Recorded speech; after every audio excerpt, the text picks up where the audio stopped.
Siamo alle 9? Che ore sono? Allora, Luciano, puoi tornare in video? Perfetto. Allora, fatemi un segno quando partiamo.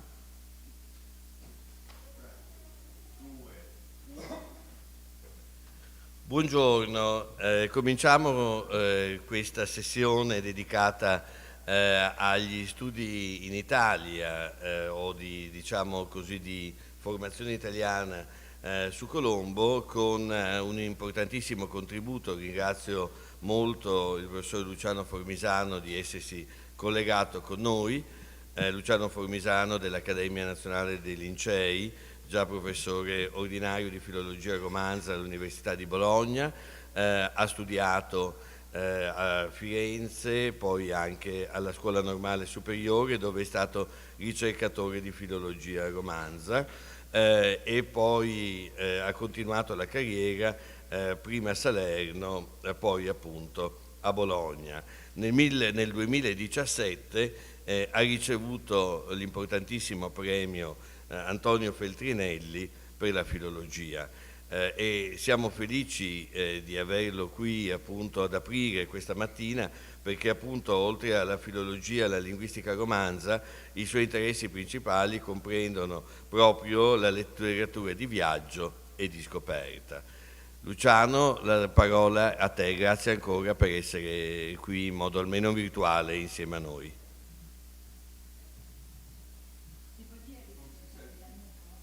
Devi togliere il muto. Perfetto, grazie a te per l'invito, grazie a tutti i presenti, sia fisicamente presenti che in video. Vorrei ricollegarmi al tema di ieri, discusso ieri, che sono riuscito a seguire, e al tempo stesso anticipare qualcosa del tema di cui mi propongo di trattare oggi. E quindi mi rifarò a una lettera molto importante, anche se forse non molto nota, la lettera che Cristoforo Colombo scrive al figlio Diego in data 5 febbraio 1505, 15 mesi prima della sua morte. Ne leggerò i righi principali. Figlio mio carissimo, ho parlato con Amerigo Vespucci, l'autore della presente, che viene lì convocato per trattare di cose relative alla navigazione. Ha sempre desiderato farmi cosa gradita, è un uomo molto per bene, la fortuna gli è stata contraria come a molti altri, evidente l'autoriferimento. Le sue fatiche non gli hanno recato profitto tanto quanto la ragione richiederebbe. Viene come persona mia e con grande desiderio di fare qualsiasi cosa che torni a mio vantaggio. Io qui non so di che cosa mi sia utile incaricarlo, perché non conosco il motivo per il quale lo vogliono lì, esattamente nella città di Toro. Vedete lì in che cosa possa essere utile e datevi da fare al riguardo, che lui tutto farà e parlerà e lo metterà in opera, e tutto sia fatto in perché non si sospetti di lui. Questa lettera sia data anche al signor Adelantado, al fratello Bartolomeo Colombo, perché veda in che cosa Vespucci possa essere utile e di quella lo informi. Creda a Sua Altezza, il riferimento è a Fernando il Cattolico, che le sue navi sono state nella parte migliore delle Indie. La lettera la dice lunga sulle relazioni tra Colombo e Vespucci, due protagonisti della scoperta che solo i nazionalismi dell'Ottocento sono riusciti a mettere l'uno contro l'altro e che per di più all'epoca dico delle scoperte, non erano certo i soli protagonisti sulla scena. Come ieri ha opportunamente ricordato William Connell, le grandi scoperte, compresa la scoperta del Nuovo Mondo, ma senza escludere quelle portoghesi a Oriente, sono state il prodotto di una sinergia di interessi, in un'epoca in cui tra le terre scoperte nell'attuale Nord America, Stati Uniti e Canada, e le terre dell'America spagnola e portoghese, ancora mancava una ricucitura che le riunisse in un unico continente.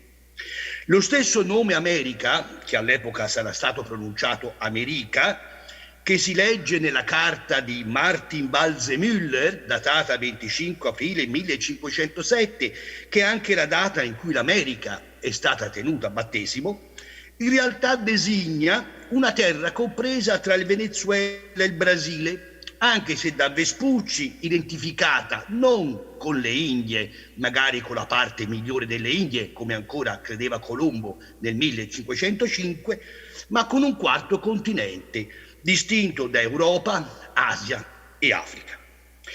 La lettera di Colombo al figlio Diego la dice lunga anche sulla situazione in cui l'ammiraglio si è venuto a trovare a soli 13 anni dall'approdo alle Bahamas, ma di fatto una situazione in cui si è venuto a trovare già a ridosso del terzo viaggio, 1498-1500, quando l'ammiraglio è di fatto esautorato dall'esclusiva sulle terre scoperte e da scoprire. Il quarto viaggio, 1502-1506, che è stata l'esperienza più amara e più difficile del navigatore, ha poi inferto il colpo di grazia. Dopo la morte di Colombo, il processo intentato dalla famiglia contro la corona in difesa dei privilegi a suo tempo concessi all'ammiraglio genovese dimostra ampiamente che il Colombo della storia è molto, molto diverso da quello del mito. Un mito, peraltro, che presto apparterrà solo alla Spagna imperiale, per diventare alla fine un mito unicamente spagnolo, quando l'America Latina di lingua spagnola rivendicherà con fierezza le proprie origini meticce. Quello che per il mondo ispanofono era in parte ancora il Dia della Raza o il giorno della Hispanidad, si è trasformato nel più puro spirito del politically correct nel Dia del rispetto alla diversità culturale in Argentina, nel Dia della Resistencia indigena nel Venezuela di Hugo Chávez e nel Dia della Resistencia indigena, negra e popolare, tanto si direbbe per non dimenticare nessuno, del Nicaragua di Daniel Ortega.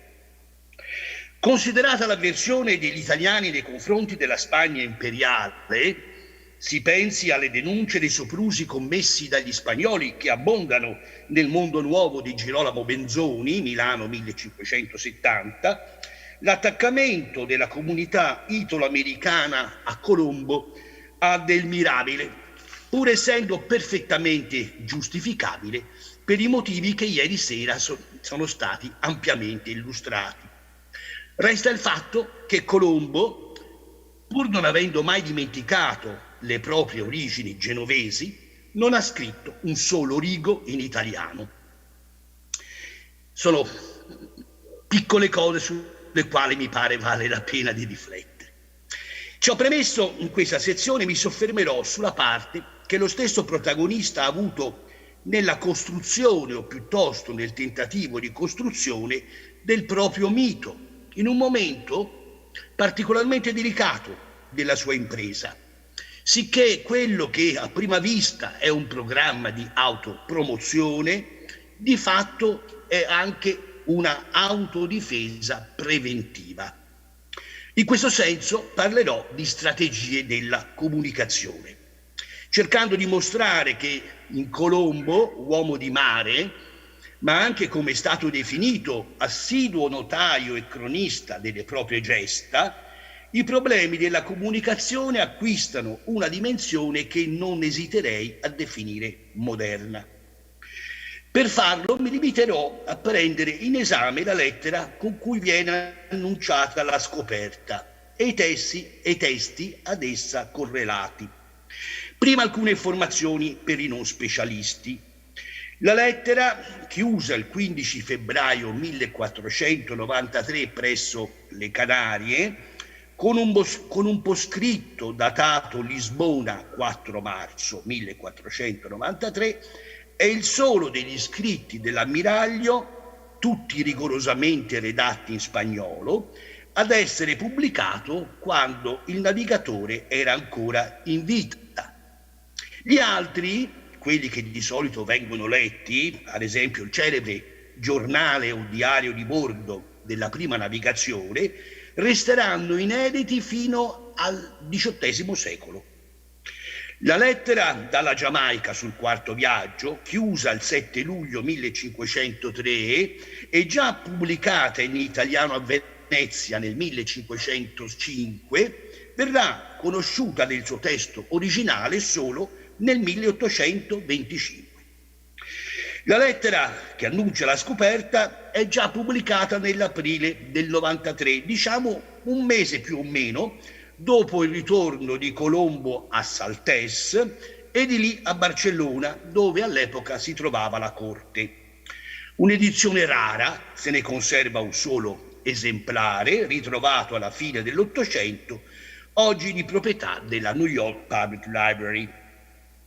La lettera fu a sua volta ripubblicata nel 1497 a Valladolid, anche questa pervenutaci in un solo esemplare, oggi presso l'Ambrosiana di Milano.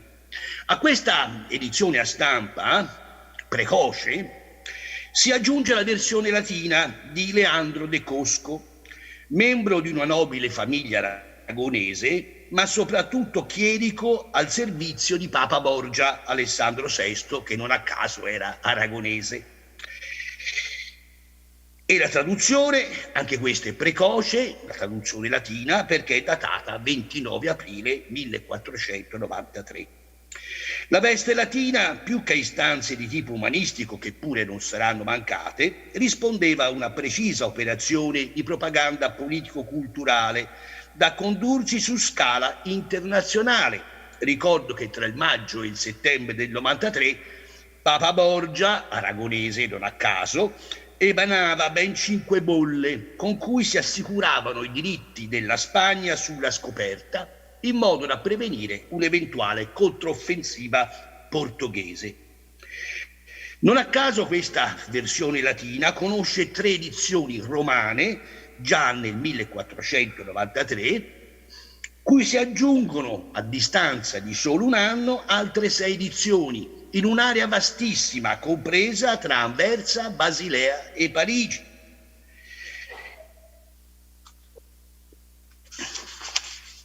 Accanto poi a questa circolazione a stampa in spagnolo e in latino c'è una circolazione manoscritta sia spagnola che italiana, soprattutto italiana, e che in Italia interessa il canale mercantile finanziario, non quello diplomatico. Circolazione particolarmente intensa a Firenze, a ricordarci l'apporto finanziario dei fiorentini alle grandi scoperte.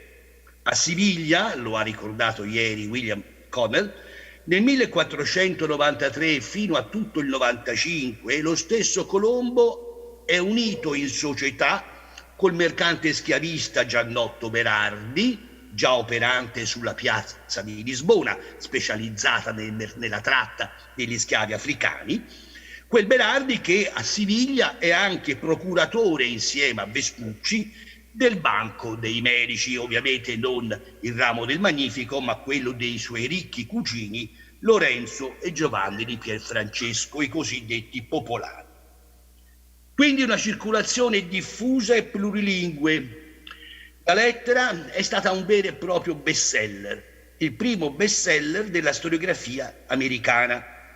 Si capisce pertanto perché un testo di questo tipo può dirci molto sulle strategie narrative messe in atto da Colombo, poco importa se per l'occasione eventualmente coadiuvato da un membro della sua cerchia un po' più esperto di lui nella scrittura spagnola.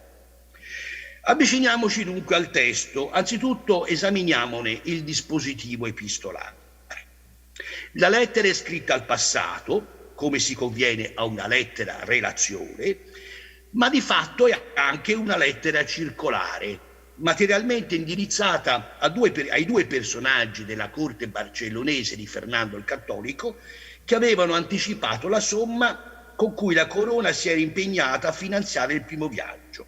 Il converso valenziano Luis de Sant'Angel, probabilmente destinatario unico dell'originale spagnolo, e il converso di Calatayud Gabriel Sánchez, tesoriere del re, al cui nome si lega in particolare la versione latina, il suo nome figura nell'epigrafe della stampa.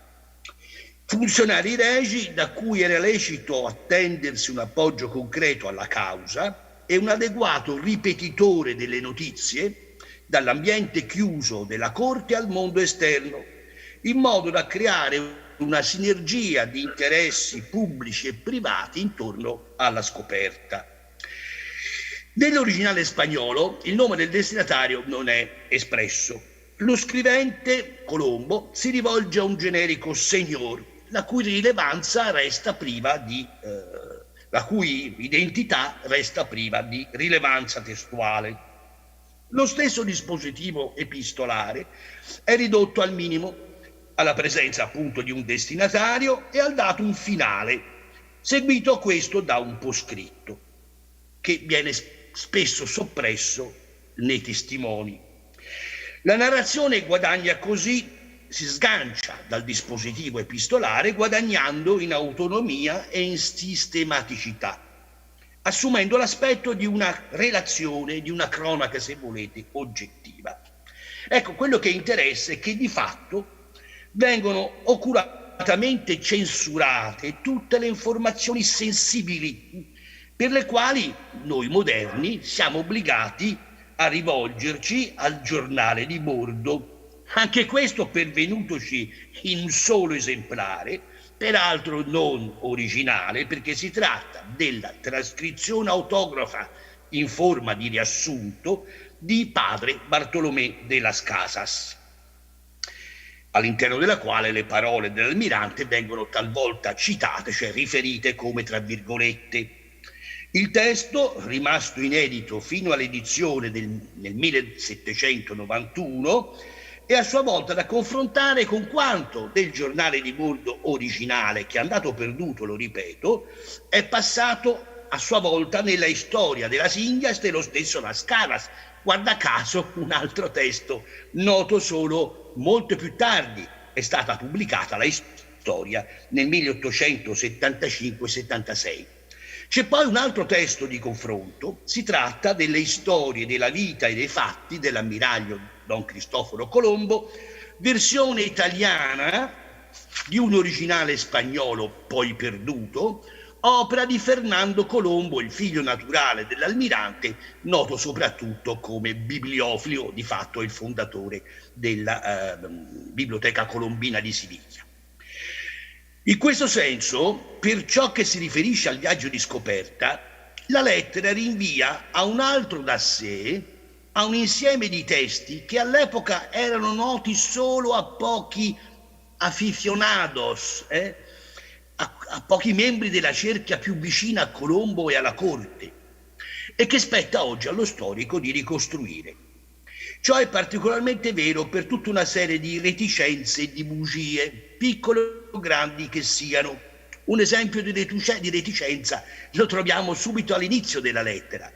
Signore, vi scrivo questa lettera, dalla quale apprenderete come in 33 giorni sono passato dalle isole Canarie alle Indie con la flotta che gli illustrissimi re e regina nostri signori mi hanno affidato. In 33 giorni, facendo quale rotta, facendo quale tappa, niente ci viene detto, né della rotta né della sosta alle Canarie, che poi diventerà topica per i viaggi transoceanici delle flotte spagnole. I portoghesi si appoggiavano piuttosto a Madeira o alle Azzorre. Qui la reticenza è ovvia, trattandosi di una lettera pubblica in cui non era il caso di dare troppe notizie. Un altro esempio di reticenza, ma una reticenza che non è immediatamente percepibile, è solo percepibile conoscendo di Colombo. Si prenda questo passo. Troverò mille altre cose pregiate grazie alle ricerche degli uomini che ho lasciato laggiù, perché io non mi sono trattenuto a lungo in nessun luogo, se appena il vento mi dava la possibilità di navigare. Mi sono fermato solo nella città di Natale, la Villa de Navidad, questo è il nome dato al primo insediamento europeo sul Nuovo Mondo, per lasciarla sicura e ben organizzata. E in verità avrei fatto molto di più se le navi mi avessero servito come la ragione domandava. Se le navi mi avessero servito come la ragione domandava. Ma cosa significa questo? Cosa avrebbe fatto di più se le navi lo avessero servito come la ragione domandava? La frase scivola via. Per chi non sappia delle responsabilità dei marinai di Palos nella scelta di navi troppo grandi, soprattutto la Nao, l'ammiraglia, la Santa Maria, troppo grandi per una navigazione di cabotaggio come quella richiesta dalle Bahamas, dal Mar dei Caraibi. Ciò soprattutto appunto per la Santa Maria, l'ammiraglia che nella notte di Natale del 1492 dà in una secca e si sfascia.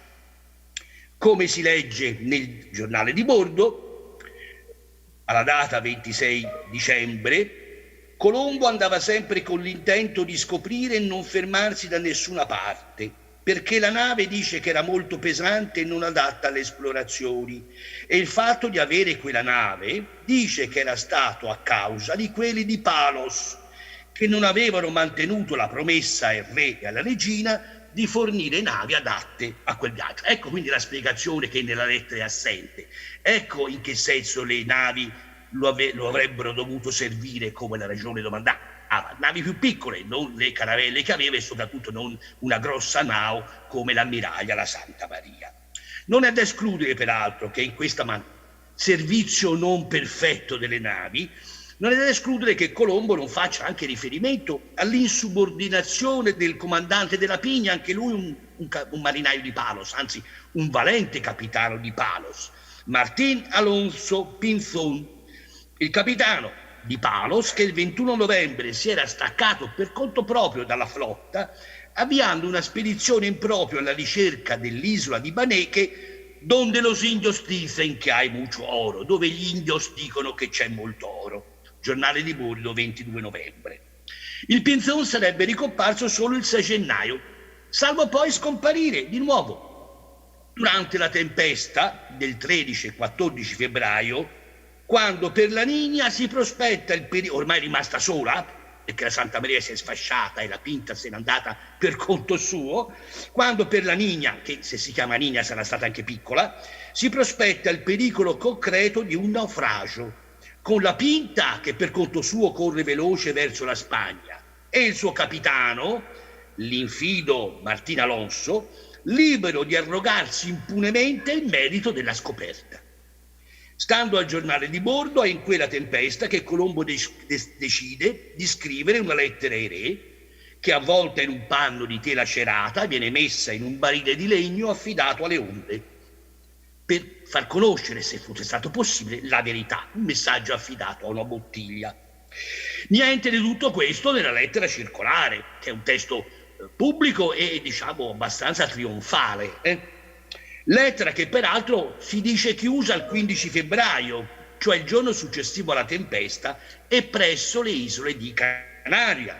E qui alla reticenze si somma una bugia, perché stando al giornale di bordo il 15 febbraio, Colombo era già in vista delle Azzorre, dove sbarcherà il 18 febbraio, precisamente nell'isola di Santa Maria, e dove ci sarà un abboccamento un po' tempestoso con il capitano portoghese dell'isola. Siamo in terra portoghese, un dato di fatto che in un documento pubblico era opportuno passare sotto silenzio.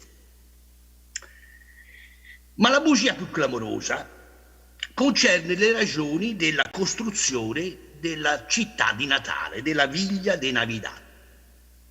Ecco il passo.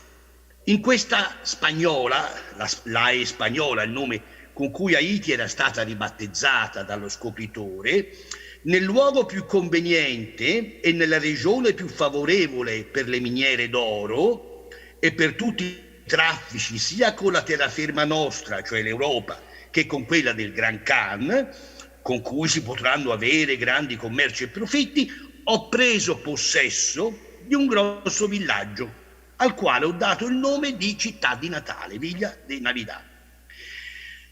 Vi ho costruito delle fortificazioni e un fortino che a quest'ora, dice Colombo ormai rientrato in Spagna, dovrebbe essere interamente finito, e vi ho lasciato un numero di uomini sufficiente a tale scopo, in realtà 39 o 38 secondo le fonti, con armi, artiglierie e vettovaglie per più di un anno.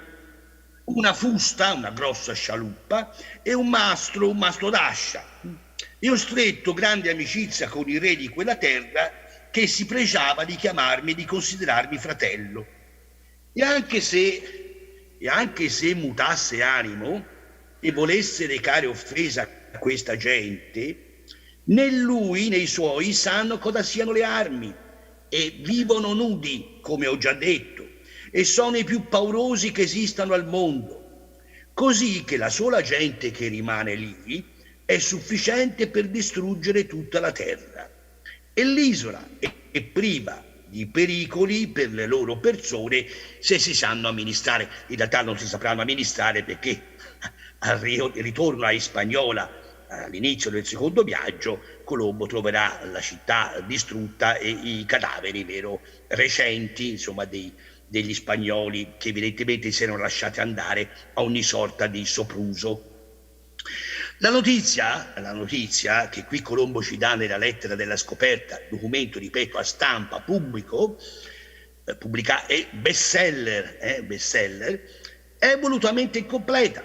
Colombo non ci dice che l'insediamento fortificato, quasi una presa di possesso in armi, trae il suo nome dal naufragio avvenuto la notte di Natale. Non lo dice nella lettera della scoperta, di questo naufragio non si parla.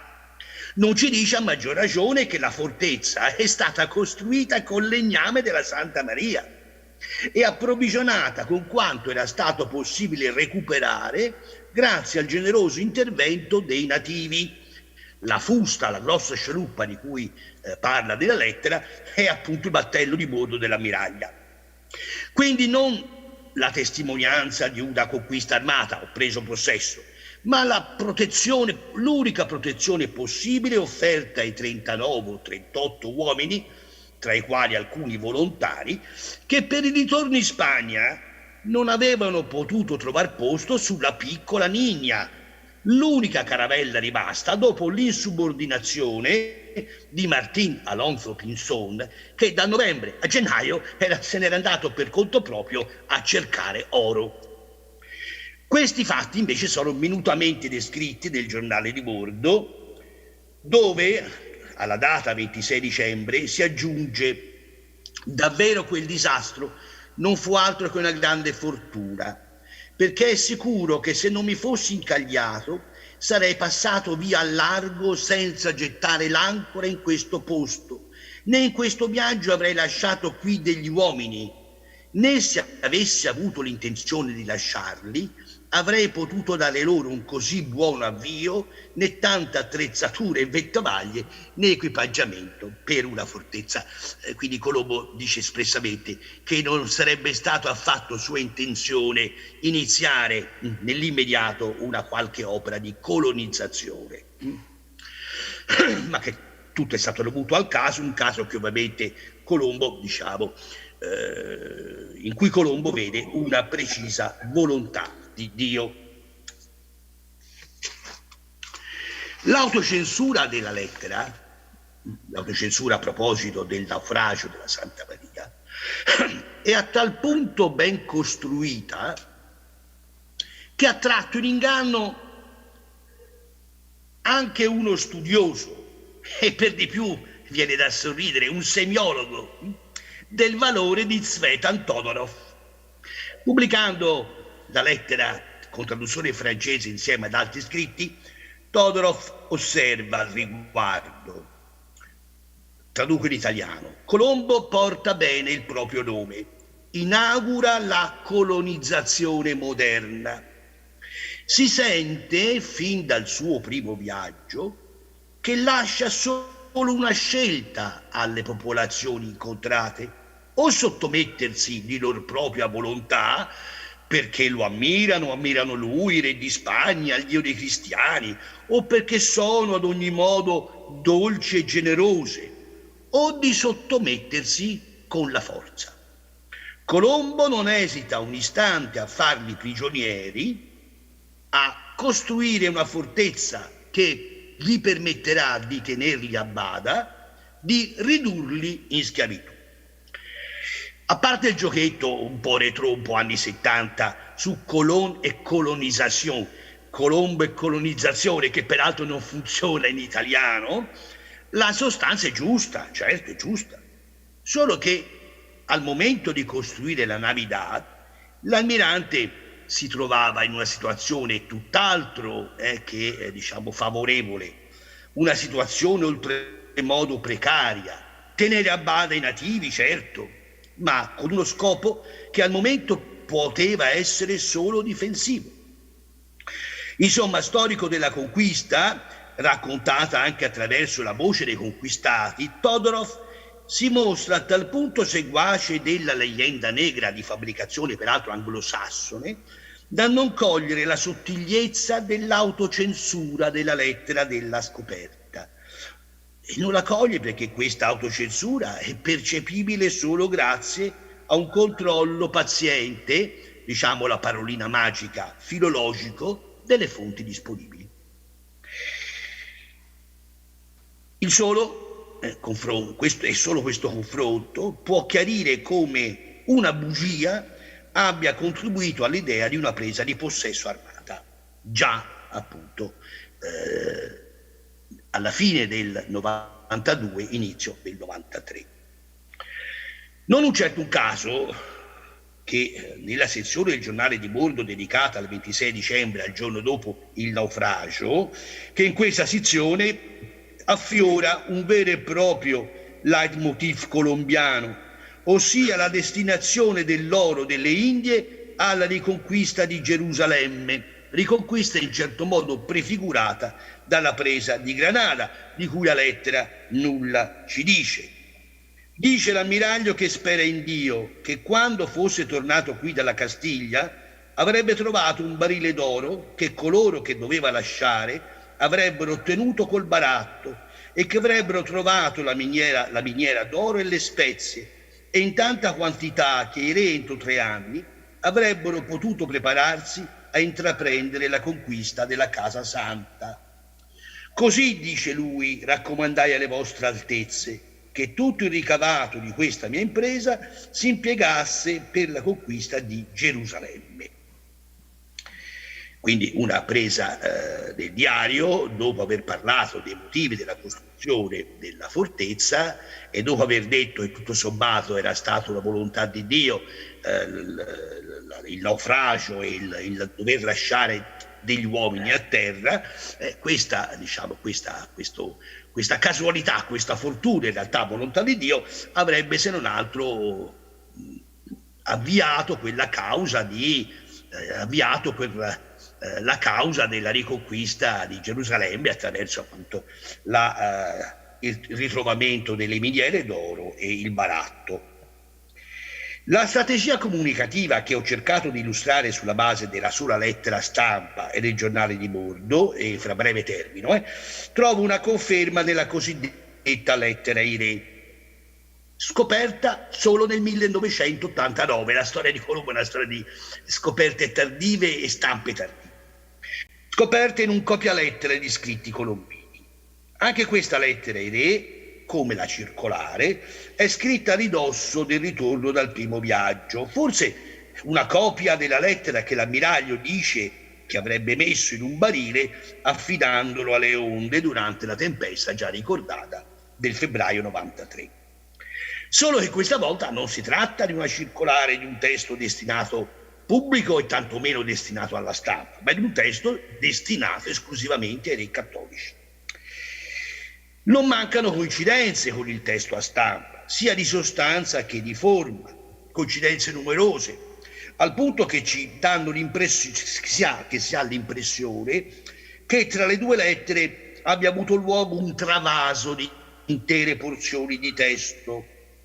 Ma non meno interessante è il gioco della variazione, cioè a dire della diffrazione delle notizie, della loro diversa articolazione narrativa, per cui quella che viene fuori in sostanza è la fenomenologia caratteristica delle varianti d'autore. Soprattutto la lettera ai re e la lettera della scoperta sono testi complementari rispetto al giornale di bordo, o piuttosto rispetto a quel macrotesto per ricostruire il quale noi ci serviamo del giornale di bordo, delle storie di Don Fernando e della storia di Bartolomé de las Casas. Nel caso specifico, libero ormai dalla necessità di censure, di censurare soprattutto gli attacchi nei confronti dei marinai di Palos, dei rivali, la lettera ai re non esita a far proprie le istanze più personali del giornale, scrivendo ai suoi sovrani, associati anche finanziariamente all'impresa. Nel primo viaggio i sovrani contribuivano all'impresa allo stesso modo di una società privata, associati anche finanziariamente all'impresa. Scrivendo ai suoi sovrani, Colombo si comporta come il comandante che al termine di una missione ne illustra i risultati e le direttive, un comandante che appunto è anche un consocio. Non meraviglia dunque che le accuse mosse all'ostilità dei marinai di Palos e all'insubordinazione del Pinzón siano particolarmente esplicite, paragonati a veri e propri atti di sabotaggio, utili a spiegare il fallimento parziale del viaggio in termini di esplorazione e di guadagno materiale. Quanto al naufragio, qui però Colombo ha difficoltà a dichiararlo, anche se il naufragio lo dice chiaramente nel giornale di bordo, non è stato colpa sua, semplicemente ha avuto il torto di andare a riposarsi affidando la nave a un mozzo inesperto. Anche se appunto sul naufragio, di cui pure non era direttamente responsabile, Colombo scivola oltre. Del naufragio della Santa Maria non si parla nemmeno in questo testo, che rispetto alla circolare è già più libero, parla più liberamente degli accadimenti. Della nave della Santa Maria si dice solo che è stata lasciata nella città di Natale, perché la gente lì rimasta potesse servirsene a mo' di fortino, potesse fortificarsi là dentro. Non si capisce in che senso, probabilmente sfasciandole e costruendo una fortezza, ma la nave si era sfasciata per conto proprio, naufragando. Si aggiunge invece che nel frattempo la Pinta si era allontanata dalla flotta, che aveva ridotta la sola Nigna, e quindi si calca la mano sulla responsabilità del Pinzón. Inoltre la lettera ai re è data chiusa il 4 marzo nel mare di Spagna, non si citano le Canarie, non si cita l'approdo a Lisbona, insomma si cerca di allontanare il sospetto di una condotta all'approdo a Lisbona che i sovrani avrebbero potuto giudicare quantomeno ambigua. Dell'approdo a Lisbona si parla nel giornale di bordo, che pure era destinato anche ai sovrani, ma lì accompagnato da un contesto più ampio che avrebbe giustificato quell'approdo. Se questo mio excursus può insegnare qualcosa, l'insegnamento che se ne può trarre è che anche per i viaggi, anche per questa parte della nostra storia senza aggettivi e della storia letteraria in particolare, che sono i viaggi, sono imprescindibili i testi. Del viaggio noi tendiamo a cogliere degli aspetti più fantasiosi, capaci di sollecitare l'immaginario. I testi sono imprescindibili. Soprattutto non basta conoscerli, ma è necessario confrontarli e maneggiarli con tutte le cautele del caso, soprattutto in presenza di un personaggio così controverso come Colombo, ma lo stesso vale per Amerigo Vespucci. Insomma, la storia del Nuovo Mondo non può prescindere da un minimo di filologia. La riduzione in schiavitù degli rativi, le violenze e le rapine di cui essi sono state vittime nel corso dei secoli, non trovano nessuna giustificazione religiosa, sia in termini di evangelizzazione, sia nell'ottica di una nuova crociata, di un recupero di Gerusalemme. Tuttavia, nel caso di Colombo, che col secondo viaggio, 1493-96, ha dato effettivo inizio alla colonizzazione del Nuovo Mondo, nel caso di Colombo ci sia perlomeno concesso di ricordare le parole con cui il domenicano Bartolomé de las Casas termina la sua trascrizione del giornale di bordo, nel punto esatto in cui l'ammiraglio esprime la speranza che il viaggio risulti la maggiore gloria della cristianità che sia mai stata ottenuta così facilmente. Qual è il commento di Bartolomé de las Casas? Queste sono le parole conclusive dell'ammiraglio Don Cristoforo Colombo. Ed ebbe indubbiamente molta ragione e parlò come uomo di grande saggezza e quasi profeta, sebbene gli uomini bruti non abbiano compreso i beni spirituali e temporali che Dio offriva alla Spagna, ma la Spagna, per la sua ambizione e cupidigia, non fu degna di godere di quegli spirituali, ad eccezione di alcuni servi di Dio.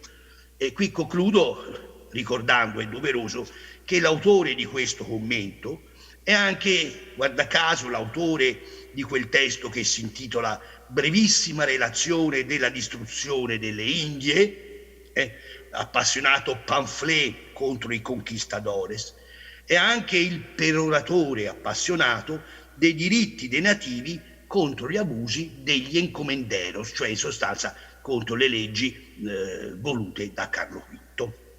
Grazie del vostro ascolto.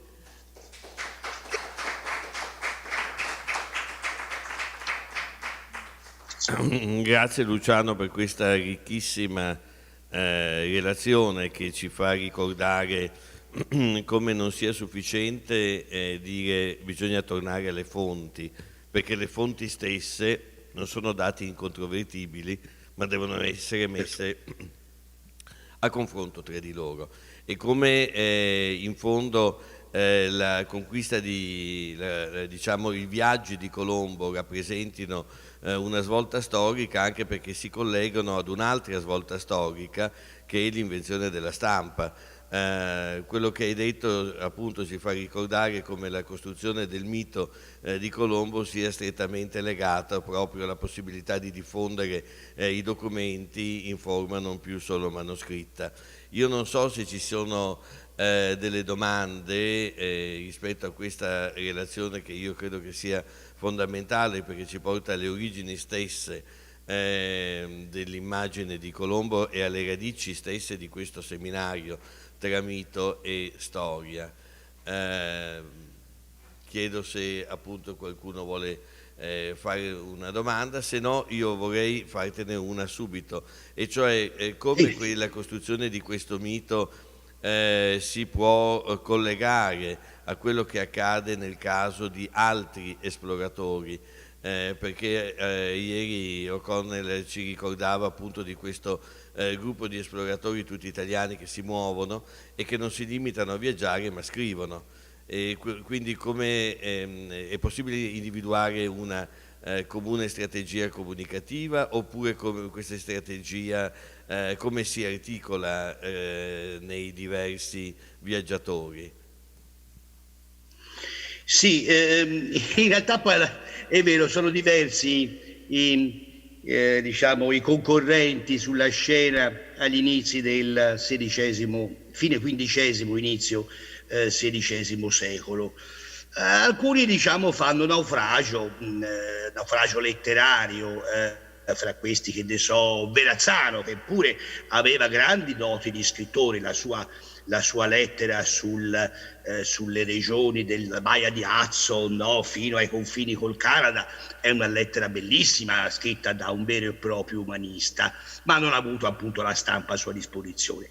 Altri riescono, forse perché come dire, godono della protezione di uno Stato come la Spagna, qui diciamo in qualche modo sono non dei cani sciolti, ma sono legati insomma a una corona a modo loro, tale appunto Colombo e Vespucci, in realtà appunto hanno ben altra fortuna. Di Colombo ho già detto, insomma, no, ma Vespucci è un caso analogo, e Vespucci ha avuto dalla sua, altro che la stampa, ha avuto addirittura la pubblicità non richiesta di un gruppo di eruditi lorenesi, Seigneur, oggi nell'Alsazia francese, che probabilmente non hanno mai visto il mare, ma che erano riuniti in un gymnasium e a un certo punto hanno tradotto una delle lettere attribuite a Vespucci, l'hanno tradotto in latino, hanno steso un aggiornamento della cosmografia di Tolomeo sulla base delle diciamo, delle informazioni ottenute dai viaggi di Vespucci, e alla fine hanno creato questo mappamondo in cui compare questo continente che è il quinto continente, che ha il nome America, insomma, no? E Vespucci, anche qui fondamentale è stata la stampa. Anche se poi questa è stata anche la sfortuna di Vespucci, perché a un certo punto la creazione del nome America gli è stata attribuita. È probabile che ne fosse consapevole e non la disdegnasse, ma sicuramente non era opera del suo ingegno. E poi c'è il Mundus Novus, una lettera che ha avuto una fortuna straordinaria, tradotta in italiano, tradotta dal latino in italiano, tradotta in francese, tradotta in tedesco. Il Mundus Novus, l'annuncio di un nuovo mondo, di cui Vespucci è in qualche modo il fotografo, no? E beh, anche qui abbiamo una straordinaria fortuna a stampa. Quello che tu hai ricordato prima è fondamentale, la stampa è stata di grande aiuto, in particolare per questi due personaggi che potevano contare su un contesto di protettori, anche di nemici, si intende, particolarmente forte. Per persone che hanno viaggiato più per conto loro, cioè per conto di compagnie mercantili, la cosa forse è andata un po' diversamente. Appunto è il caso del pur grande Verazzano, ecco. Luciano, ti ringrazio. Noi abbiamo Grazie a voi. l'intenzione con Anthony Tamburri di raccogliere i papers di questo seminario, Certo. che mette assieme, io trovo, prospettive diverse, mette assieme prospettive contemporanee e prospettive storico-filologiche, ma mette assieme anche i due lati dell'oceano, e cioè l'orientamento postcoloniale degli studi qui negli Stati Uniti e l'orientamento filologico, ma molto attento, come tu hai dimostrato, ai temi anche postcoloniali degli studi che si stanno svolgendo in Italia.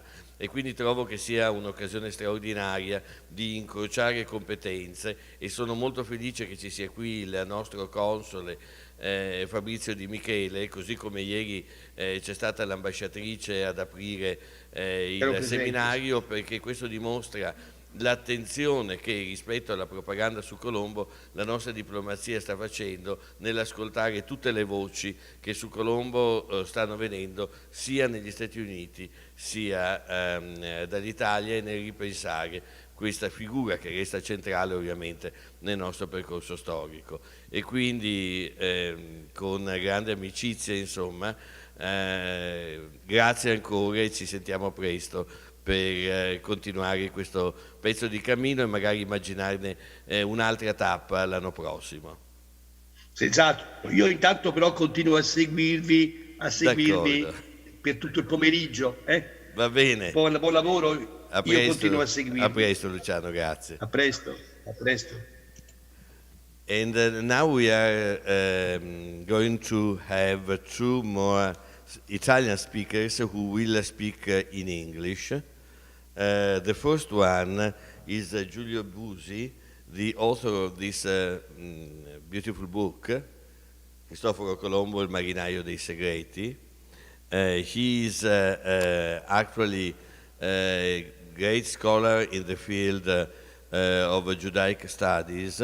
He is teaching in Berlin, but he is writing extensively on Sole 24 Ore, the literary edition in Sunday. And he works not only in Judaic studies, but very much on travel literature. He is too a scholar with great expertise in the field of philology, and a great writer in I would say, also a sort of a poet of philology. So I'm very happy to introduce him. Please welcome Giulio Busi.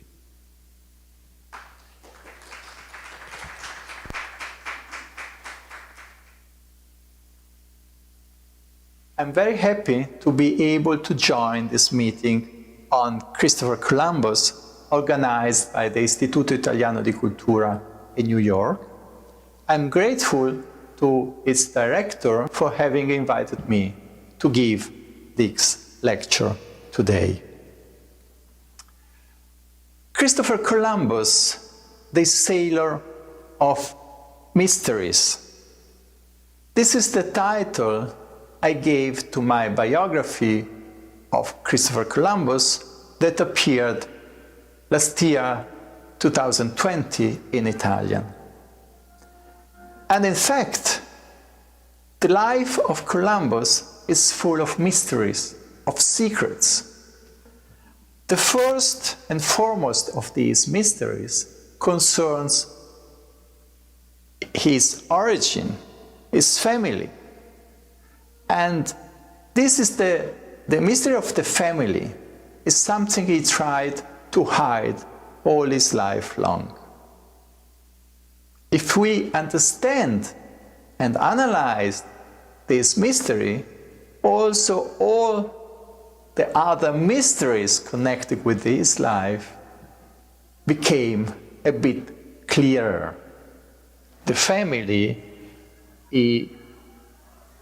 where he was born, probably in Genoa as far as we know, was a humble family, belonging to, not really to the poorest people of the time, but to the working class for sure.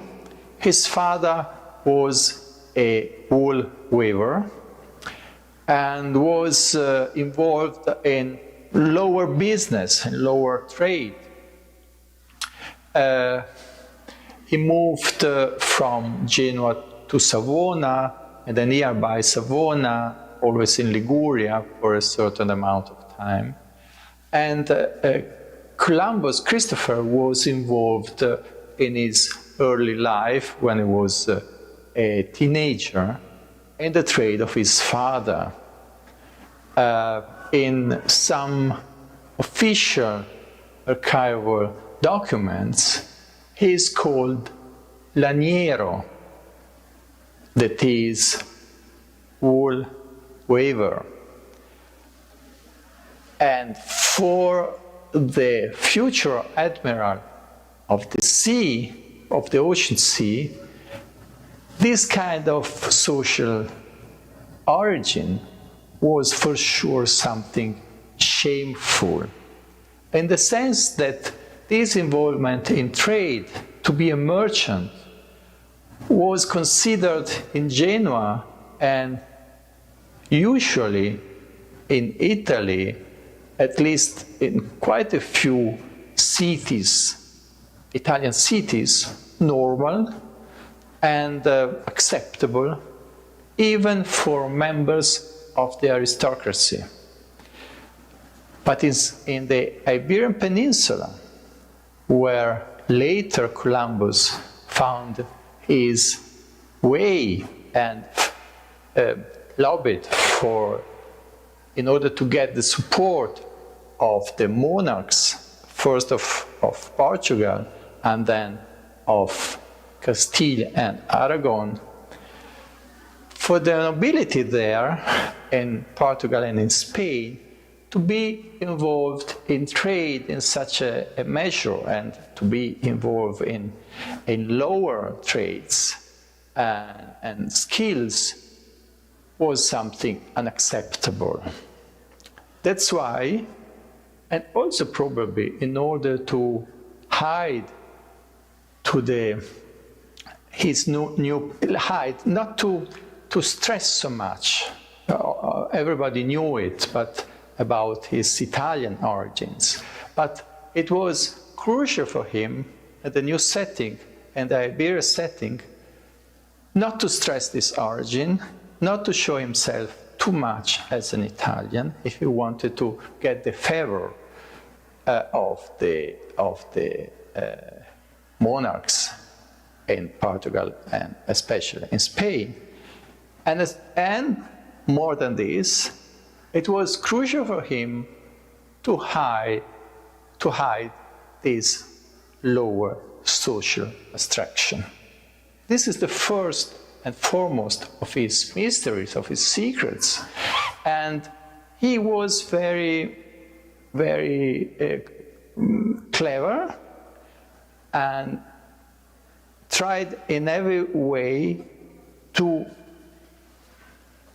put aside this source of the first stage of his life. Not only this, there was also not only the trade that was embarrassing. I think I've been the first in my biography to try to follow the sources and to find out something more, a bit more about these first years. It's very interesting that Columbus is very careful not to write down anything in his memories, in his letters about his family and its origins. But he does tell a short story about his time as a corsair or pirate. It's a very short passage that I would like to read today to you, and that I analyzed deeply in my biography, because it has been overlooked, I would say, by previous biographers, and it can tell us very much about one of the mystery of Columbus. Here is the short story. And it happened to me that King Rainel, who God has taken with him, sent me to Tunisia in order to capture the galleys Fernandina. And just when we were near the island of San Pietro, near Sardinia, somebody told us that, together with the galleys, there were 2 sailing vessels and a carack, fact that alarmed the crew, that decided not to continue sailing forward, but sail back to Marseille in order to get another ship and more sailors to join us. And I, seeing no way of forcing their decision, I considered them what they were asking for, but, changing the needle of the compass, I ordered to unfold sails to the wind late in the evening. And next day, at sunrise, we were at sight of Cape Carthago, even if the crew was convinced of returning to Marseille. This is the story. It's typical Columbus. It's a trick. He was a trick man. And it's not the first time that he tried to trick his crew in order to have them, to bring them to the destination he wants. Gives us the impression that the story is a real story. It happened, something like this, because the man is in this kind of behaving, even if he was at that point very, very young. But what was he doing for the king of Anjou in Provence? Why Marseille? Why this secret mission to Tunisia? We don't know. I tried to reconstruct. He mentioned the name of the ship he was in command of, and the ship is called Ferrandina. And we know that there was a ship bearing this name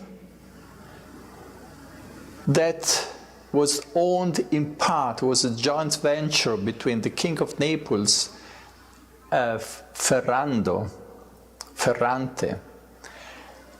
at that time, and the Medici family, Lorenzo de' Medici. We know the story of the ship, and we know the travels of the ship. I tried to reconstruct when it could have happened, this story. And I think could have been at the beginning of the 70s of the 15th century. So Columbus was a corsair, and he himself tell it to us. Unclear business, something not very clean, probably. Clean in the sense that that was a way, being a corsair or a pirate, was a way, a very risky way, that could bring a young sailor full of courage, and we know that Columbus was full of courage,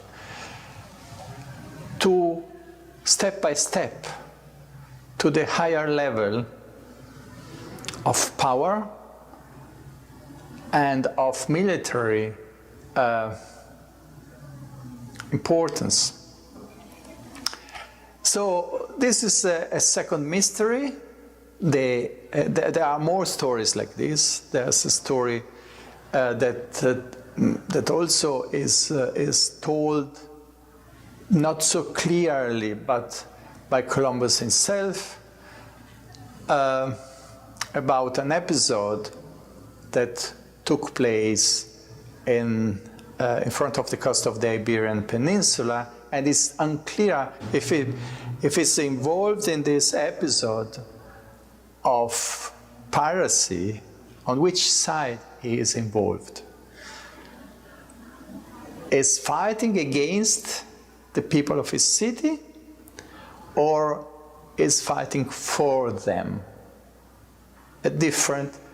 Another mystery. So the first mystery is the family, the origin of the family that he keeps secret. The second mystery is the piracy. And the two things are linked together, because in order to go higher, to rise from a very humble social position to a better one, piracy, or being a sailor that is very young one, a very courageous one, who is ready to offer his services to powerful people like the king of Provence. This could have been a way to reach a better condition very quickly, and he was in desperate need. He wanted to improve his condition. All his lifelong ambition is a very, very important element of the life and of all the undertaking of Christopher Columbus. Ambition is powerful in him. And piracy could explain the two mysteries, family origins and piracy are linked together. Piracy could explain the jump, the social jump Columbus did, while already in the 70s, as he was in Lisbon, in Portugal, he left Genoa for Portugal, where a lot of Genoese merchants were active, piracy could explain, and the benefits of piracy could explain us the fact that in Lisbon, this young sailor coming from a relatively low family was able to marry a noble woman, not a very rich one, but with a good family background, Filippa Moritz Perestrello. And the marriage with Filippa, who gave a son, the firstborn son, Diego, to Columbus, for sure helped him to enter the circle of the Portuguese crown that at the time was very active in exploring and exploiting the ocean, the Atlantic Ocean, was very active in trade with Africa, with the western coast of Africa, was very powerful, Portugal, on the sea, and to get involved with the court and to be able to propose his idea of seafaring toward west across the ocean, the possibility to offer his services to the court for sure was a great chance, for the first great chance for Christopher. We know that he didn't manage to get the support, to get the funding from the King of Portugal. And that was probably one of the worst mistakes of this king. But yet, the social upgrading, let's say, from a poor wool weaver to the ambitious explorer and exploiter of to colonial possessions yet to be found, but this was the proposal. Columbus, like others adventurers of this time, tried to get the funding from the monarch of Portugal in order to discover and then to exploit commercially new places in West. That was a real upgrade, a real social jump for the mysterious sailor with a mysterious background who arrived in Portugal somehow from nowhere.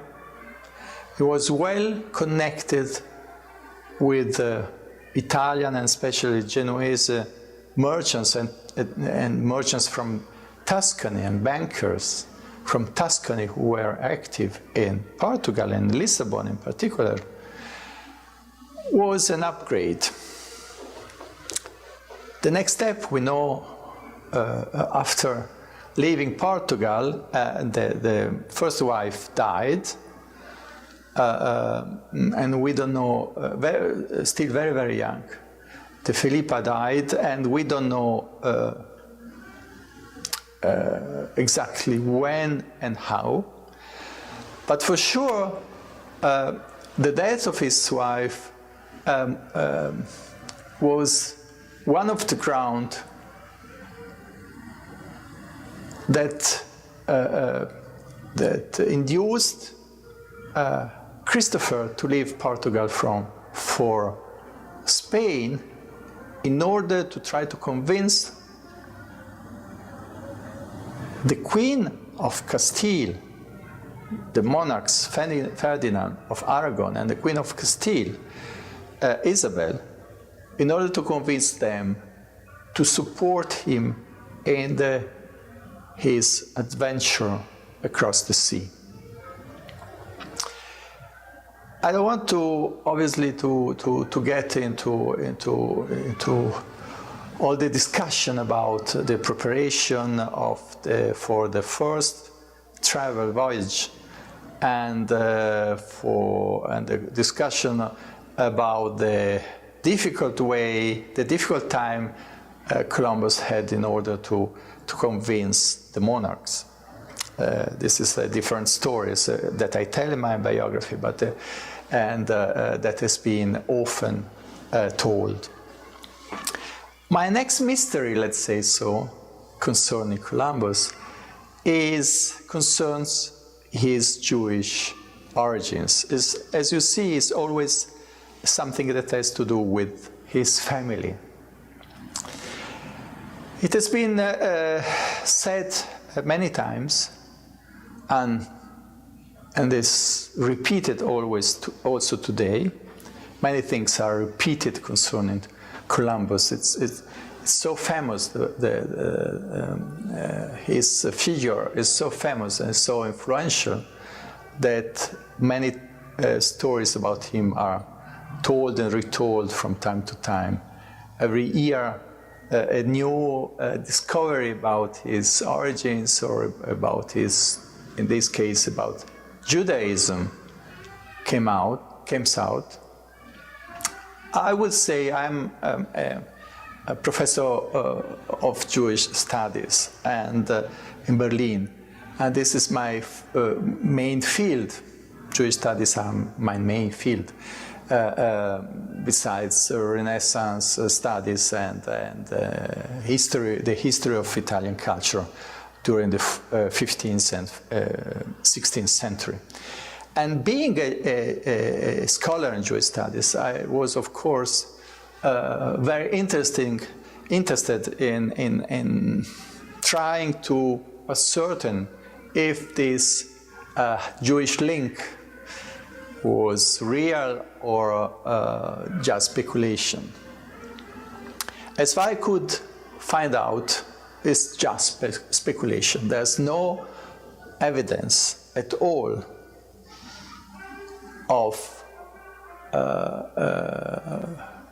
Christopher Columbus coming from a Jewish family. There could have been some Jewish background as far as the family of his mother, Susanna, is concerned, but it's just an hypothesis. We don't have anything that can demonstrate it. No proof at all. And the fact that he went away, he lived in a diaspora, he never, after a certain age, he never came back to Italy. He never wrote a single, as far as we know, a single line of Italian, of vulgar, in his text. It's no proof at all of being of Jewish origin. It exists. We know, obviously, the Jewish diaspora, and this diaspora was very active and very widespread at the time of Columbus, as it is today. But it existed at his time, at the end of the 15th century, and it exists today. I would say that I belong to this Italian diaspora. It exists to the time of Columbus, an Italian diaspora, and I'm also belong today to this diaspora, living in Germany and since more than 20 years, and teaching in Germany Jewish studies. It exists an Italian diaspora widespread. the time of Columbus, Italian merchants and bankers were very, very active in the Iberian Peninsula and very connected, and represented a network, a diaspora network, that can explain many aspects of the life and of the fortune of Columbus. So no need of an hypothetical Jewish background in order to explain some special features of the Columbus belonging to a diaspora far from Italy, in some respect not connected anymore with his fatherland, with Genoa. He was still linked to Genoa till the end to his life, as we know from some letters and some documents, but for sure he never went back. On the opposite, there are elements that that make us understand that the second elements proves that his second voyage of discovery in 1493, the one that was funded very largely with the most expensive one, the most ambitious of his voyages, was the second one. After the great discovery, went back, and then the monarchs, the royal couple, Isabel and Ferdinand, they believed him and they appreciated very much what he had done, the discovery, and they decided to invest a lot of money in his second voyage. But what happened? The money, a lot of money, came mostly in a relevant part from the money taken who the crown, the money that the crown of Castile and Aragon took from the Jew who had been expelled 1 year before from the possession of the crown. The expulsion, the Jews were put in front of a crucial, terrible decision, either to convert to Christianity or to leave, leaving in Spain almost all their possessions.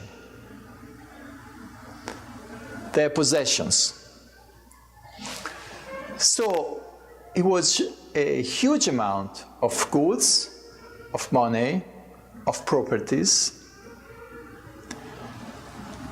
that was used very efficiently, that was sold or used very efficiently in order to fund the second discovery, the second voyage of discovery by Columbus. And Columbus knew it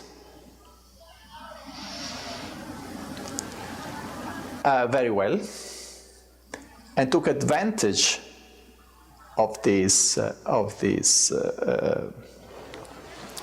money coming from the Jews. And one of the main organizers of this financial undertaking, using the money of the expelled Jews in order to finance the second voyage, was Francisco Pinello, a banker from Genoa and a friend of Columbus, who had already somebody who Isabel and Ferdinand appreciated very much and relied upon, who had already administrated the goods taken and the money taken from the Muslims expelled from Granada in 1492. And Pinelli, the banker, helped Colombo in administrating and using the Jewish money for his discovery, the second one. So you see, instead of having a Jew with a mysterious background, we have a mysterious sailor, mysterious in the sense that he doesn't tell too much or anything about his family, that who uses without any problem, moral problem, money taken with force from the Jews.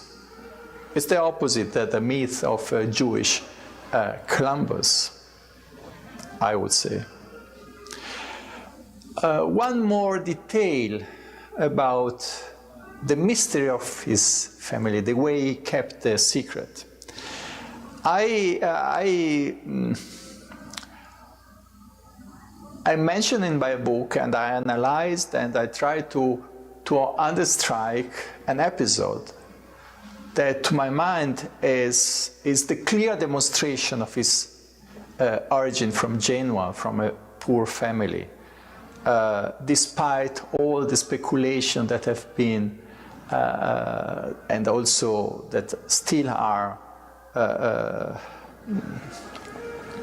brought in order to confute this Italian origin. 1500, when Christopher was a governor in Hispaniola, a commission of inquiry was sent from Spain in order to ascertain if the accusation against Christopher and his brothers of bad administration and violence were justified. And the head of the commission of the inquiry was a Spanish nobleman, Bobadilla. He questioned quite a lot of people in search of evidence, and as it is well known, at the end of this inquiry, Christopher Columbus was brought back to Spain in chain, accused of malversation, of bad government. But this is not. This is the frame of our story. During one of these inquiries, interrogation of testimonies, Bobadilla find out that a poor woman lost her tongue. Physically, her tongue was cut in punishment because she had said the true story, that is, that Christopher Columbus and his brother were sons of a wool weaver. This is not a fake evidence produced by Italian historians in the 19th century. This is a testimony coming from a poor lady who was guilty of just having said the truth in 1500. So there were people who knew the truth, and even there was a lady who told the truth and lost her tongue for having said this truth. You see that the mystery, we started with the mysteries of the sailor of mysteries. And Columbus was a very, as I already said many times, a very courageous sailor, a terrible governor. When he was on his ship, he was a great sailor. When he was on the ground, he was often a violent and terrible governor. But for sure, he was very cautious and very efficient in hiding the secret of his familial origins. And if we want to solve all the other mysteries of his life, we must start and return to his humble background and very active Genoa and coastal Italy, full of trade and of adventures, ready to do all what was possible, even if sometimes against the rules, in order to improve the economic situation and the social status. Thank you so much for joining this lecture.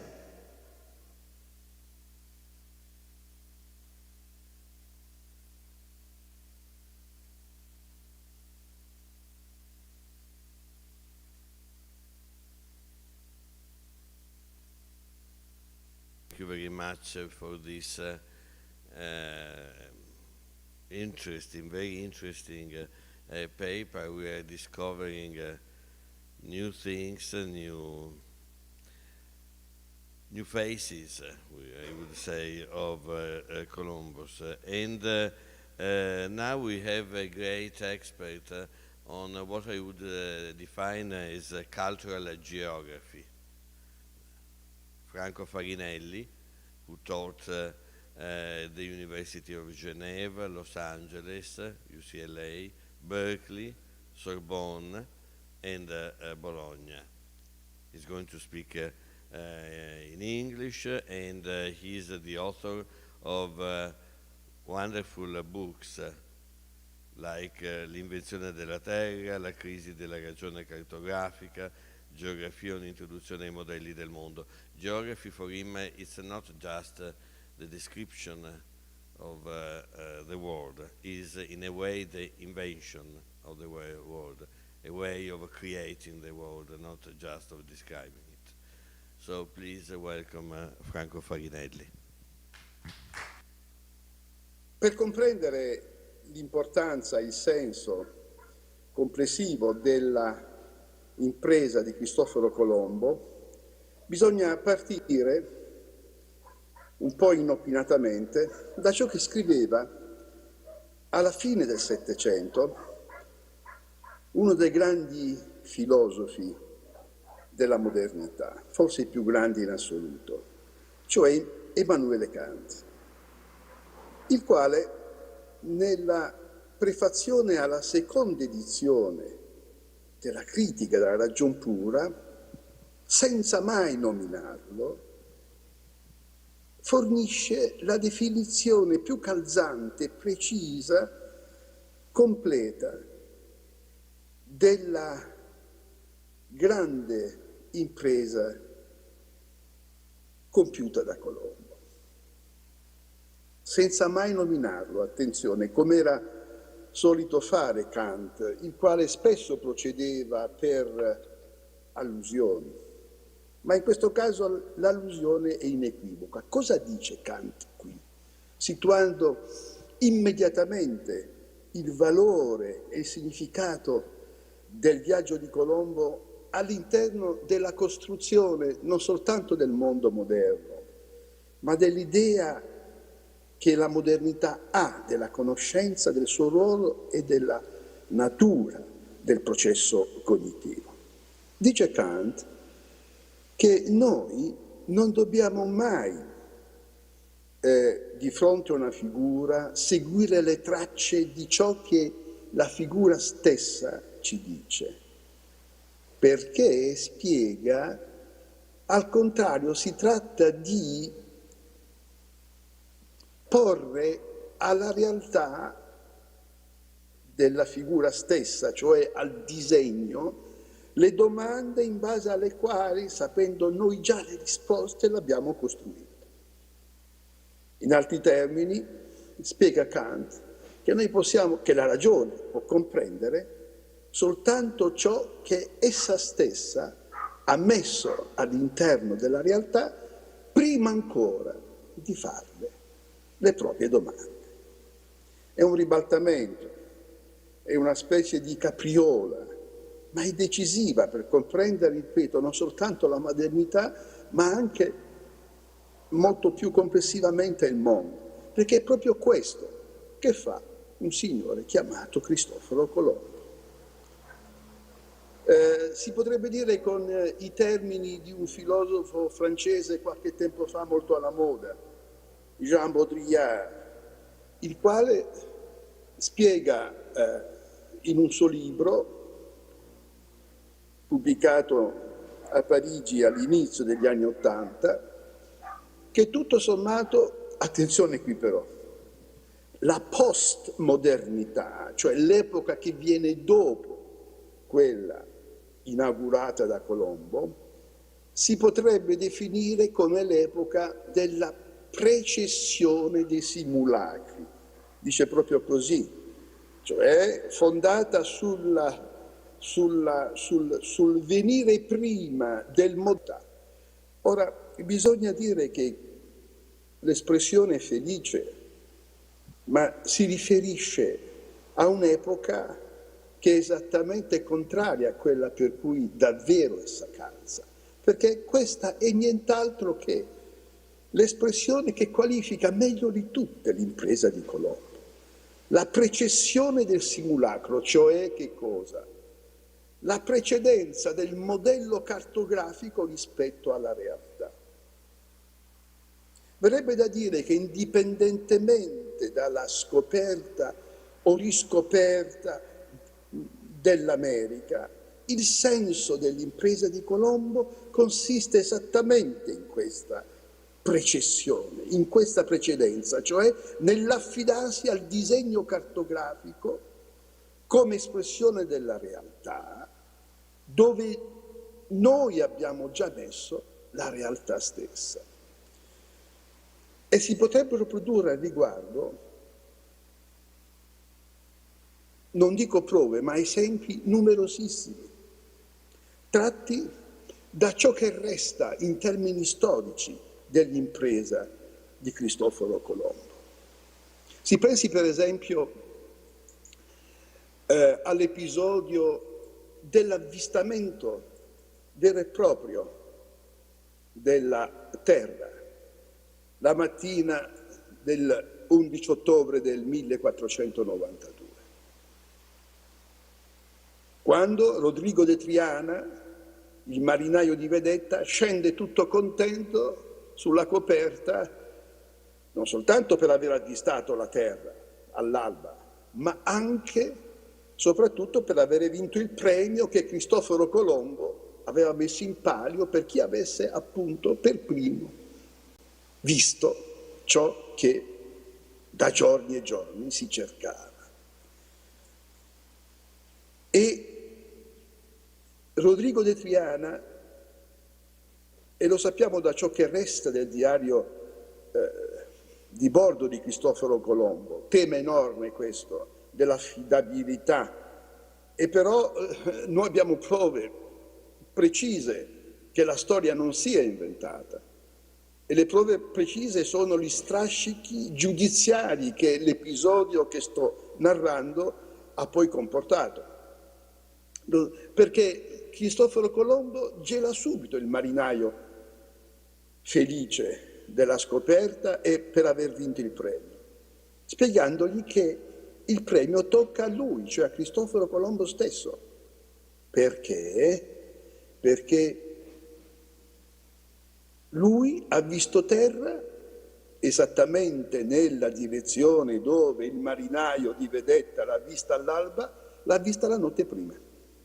E cita testimone il nostromo di bordo, con il quale, spiega Colombo, lui ha fatto la notte prima qualche giro sulla coperta a tarda notte, perché si sentiva strano, avvertiva che qualcosa stava per accadere, questo almeno Colombo dice, e esattamente dove, attenti a questo punto, esattamente dove Rodrigo all'alba ha scorto la terra, lui a notte fonda, Colombo cioè, aveva scorto che cosa? Aveva scorto un lumicino, un punticino luminoso che si accendeva e si spegneva. È stato calcolato che Colombo avrebbe avvistato questo punto luminoso intermittente quando si trovava a circa, lo dico in chilometri, a 90 chilometri dalla costa. Quindi, come dire, è un dato problematico sotto tanti profili. Sta di fatto però che nel diario di bordo di Colombo, o almeno quello che Bartolomé de las Casas ci ha consegnato, questo episodio appare nella sua nitida precisione. I tribunali, una volta tornati in Spagna, diedero ragione a Colombo, assegnarono il premio a Colombo, una ricca giubba di seta, dei soldi, tutto quanto è stato stabilito. Tant'è vero che una versione raccolta poi da Francisco de Oviedo narra che, disgustato dal cattivo funzionamento della giustizia spagnola, Rodrigo de Triana si facesse musulmano e andasse a finire i suoi giorni in Africa. Ora, che cosa ci dice questo episodio? Che cosa significa questo episodio? Un punto che si accende e si spegne. E sarebbe questa la prima forma con la quale l'Occidente avrebbe avvistato alla fine del 400 quello che poi sarebbe diventata l'America, il nuovo mondo. Ma questa forma non è una forma casuale. Questa forma corrisponde all'evidenza del dispositivo in base al quale l'intera modernità costruirà se stessa, vale a dire è alla lettera il vanishing point. Ancora oggi questa espressione significa il punto di fuga del modello della visione prospettica. In altre parole, l'episodio, sulla cui veridicità, ripeto, non possiamo dubitare, l'episodio ci informa del fatto che lo sguardo di cui Colombo era portatore e che si applica per primo, almeno così viene riconosciuto, al nuovo continente, alla nuova terra, questo sguardo è fiorentino. È uno sguardo che già porta con sé il dispositivo spaziale, che è appunto quello che governa la prospettiva. E questo ci mette immediatamente in condizioni di avvicinarsi davvero, secondo me, a comprendere il senso dell'operazione colombiana. Al di là di tutte le vicissitudini dell'impresa stessa e poi naturalmente delle interpretazioni successive che ancora oggi tengono campo. L'impresa di Colombo è l'impresa attraverso la quale il modello spaziale viene esteso all'intera faccia della Terra. Colombo è il portatore del modello spaziale, è il portatore cioè di quella rivoluzione cognitiva, ma che ha degli effetti immediati sul piano del funzionamento del mondo, che è alla base della definizione, dello sviluppo, della costruzione dell'intera epoca moderna. Ecco in che senso quella precessione del simulacro che Jean Baudrillard riconosceva nell'affermazione ai giorni nostri della postmodernità in realtà va applicata all'inizio, all'origine, alla natura della modernità. Cioè va spostata all'indietro parecchi secoli prima, almeno alla fine del 400, appunto con l'impresa colombiana. Perché Colombo altro non fa che fare questo: posare sul mondo un nuovo sguardo e costruire in tal modo un modello che sostituisce la realtà, proprio come Kant diceva nella sua prefazione alla seconda edizione della Critica della Raggiuntura, che termina Kant, l'esposizione che si riferisce, senza mai nominarlo, a Colombo, esattamente con queste parole. Chiude Kant: chi sarà in grado di trovare la sicura via della scienza, quella cioè della precessione del modello rispetto alla realtà, quella cioè di porre alla figura, al disegno, le domande, sapendo già la cui risposta noi abbiamo costruito il disegno stesso.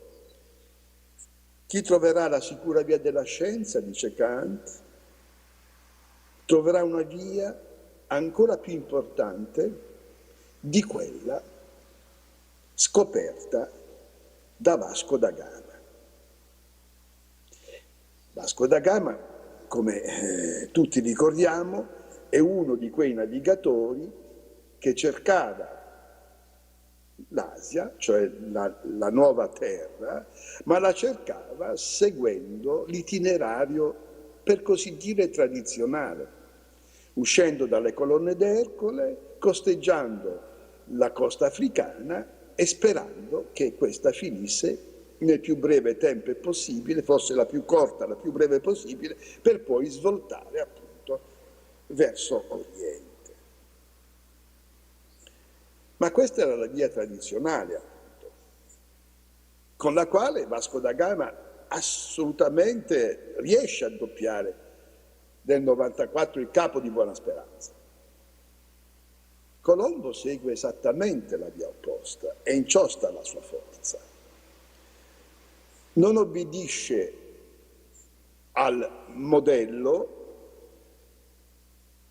ma prende sul serio l'affermazione che la Terra fosse un globo, affermazione che sia nell'antichità che soprattutto sulla costa portoghese e spagnola in quel tempo era un'affermazione che non sorprendeva assolutamente nessuno, erano tutti convinti di questo.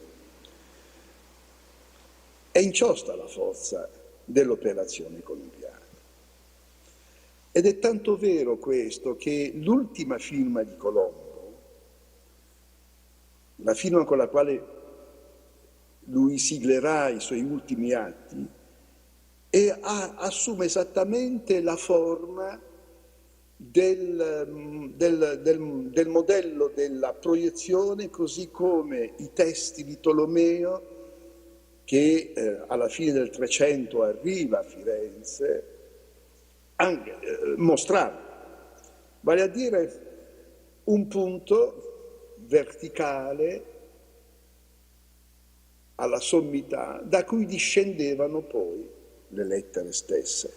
È il modello della proiezione, è il modello della prospettiva, è il modello della tecnica attraverso la quale la tridimensionalità della sfera terrestre viene ridotta nella bidimensionalità della mappa. La tecnica, cioè, con la quale si sottrae una dimensione al mondo che attraverso tale sottrazione da sferico e tridimensionale diventa piatto e bidimensionale. E questo è l'atto di nascita della modernità. E Colombo lo dimostra dal punto di vista pratico, ne dimostra la funzionalità, ne dimostra l'efficacia. E in ciò consiste la sua impresa. Tutto il resto, il grado di coscienza di Colombo rispetto alla novità delle terre scoperte, eccetera, eccetera, è questione sulla quale naturalmente si deve dibattere, continuare a dibattere, ma non è questo il caso, il momento.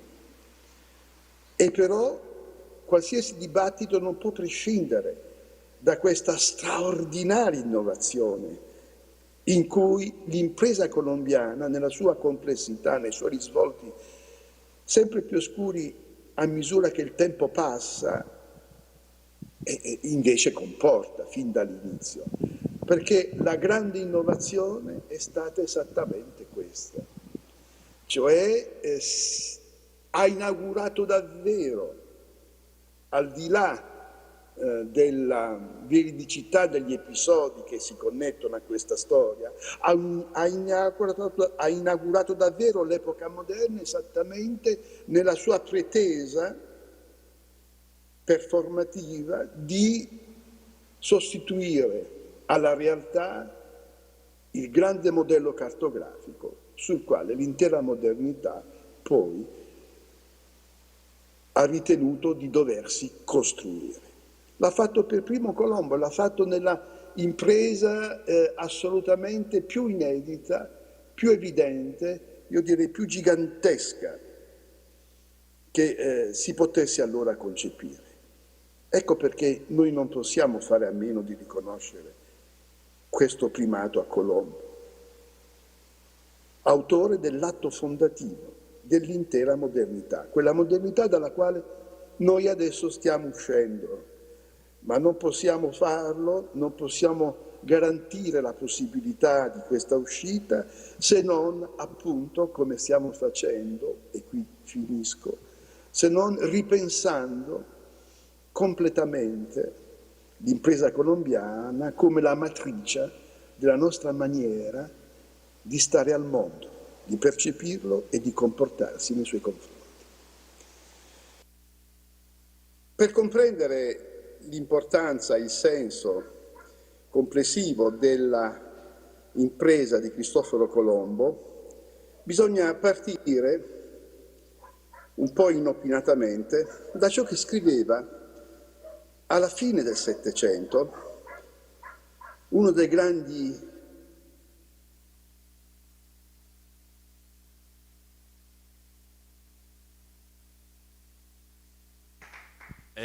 I think that this, which was of course recorded, this paper is extraordinarily interesting because it's true that the vanishing point was the way of the new way of exploring the world, not only for Columbus but also for the painters, a new way of describing, analyzing the world. But it's also interesting because now we are out from that way of describing the world, for instance, in painting.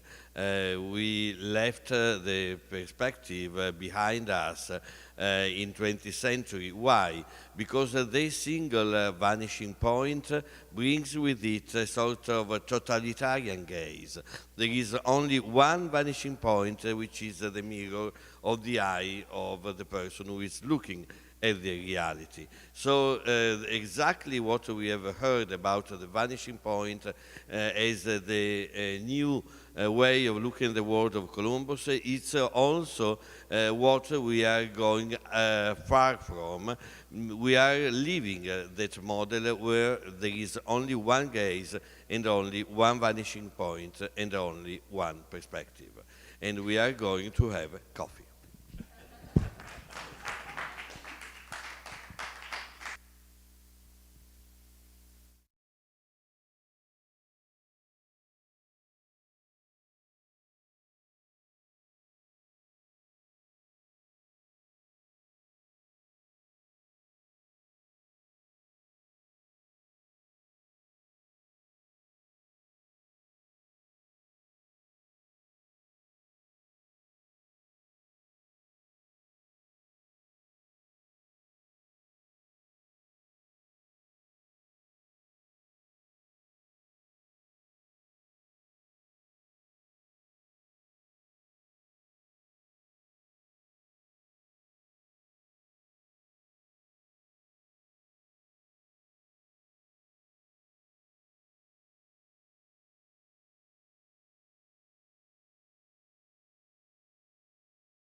I'm very happy to introduce Professor Bartosik Velez, Dickinson College. She's a specialist on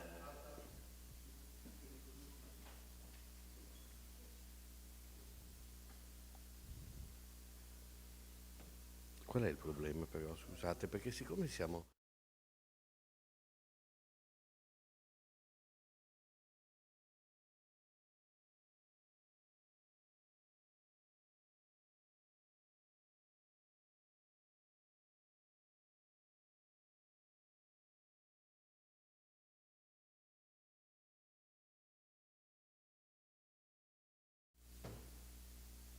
I am very happy to introduce Professor Bartosik Velez, Dickinson College. She's a specialist on Latin American history and literature, in particular on the colonial period through independence. She also teaches courses comparing British America and Spanish America in the early modern period. This is why we are proud that you are here today in order to speak about Christopher Columbus and his legacy in the United States. Please welcome Professor Bartosik Velez.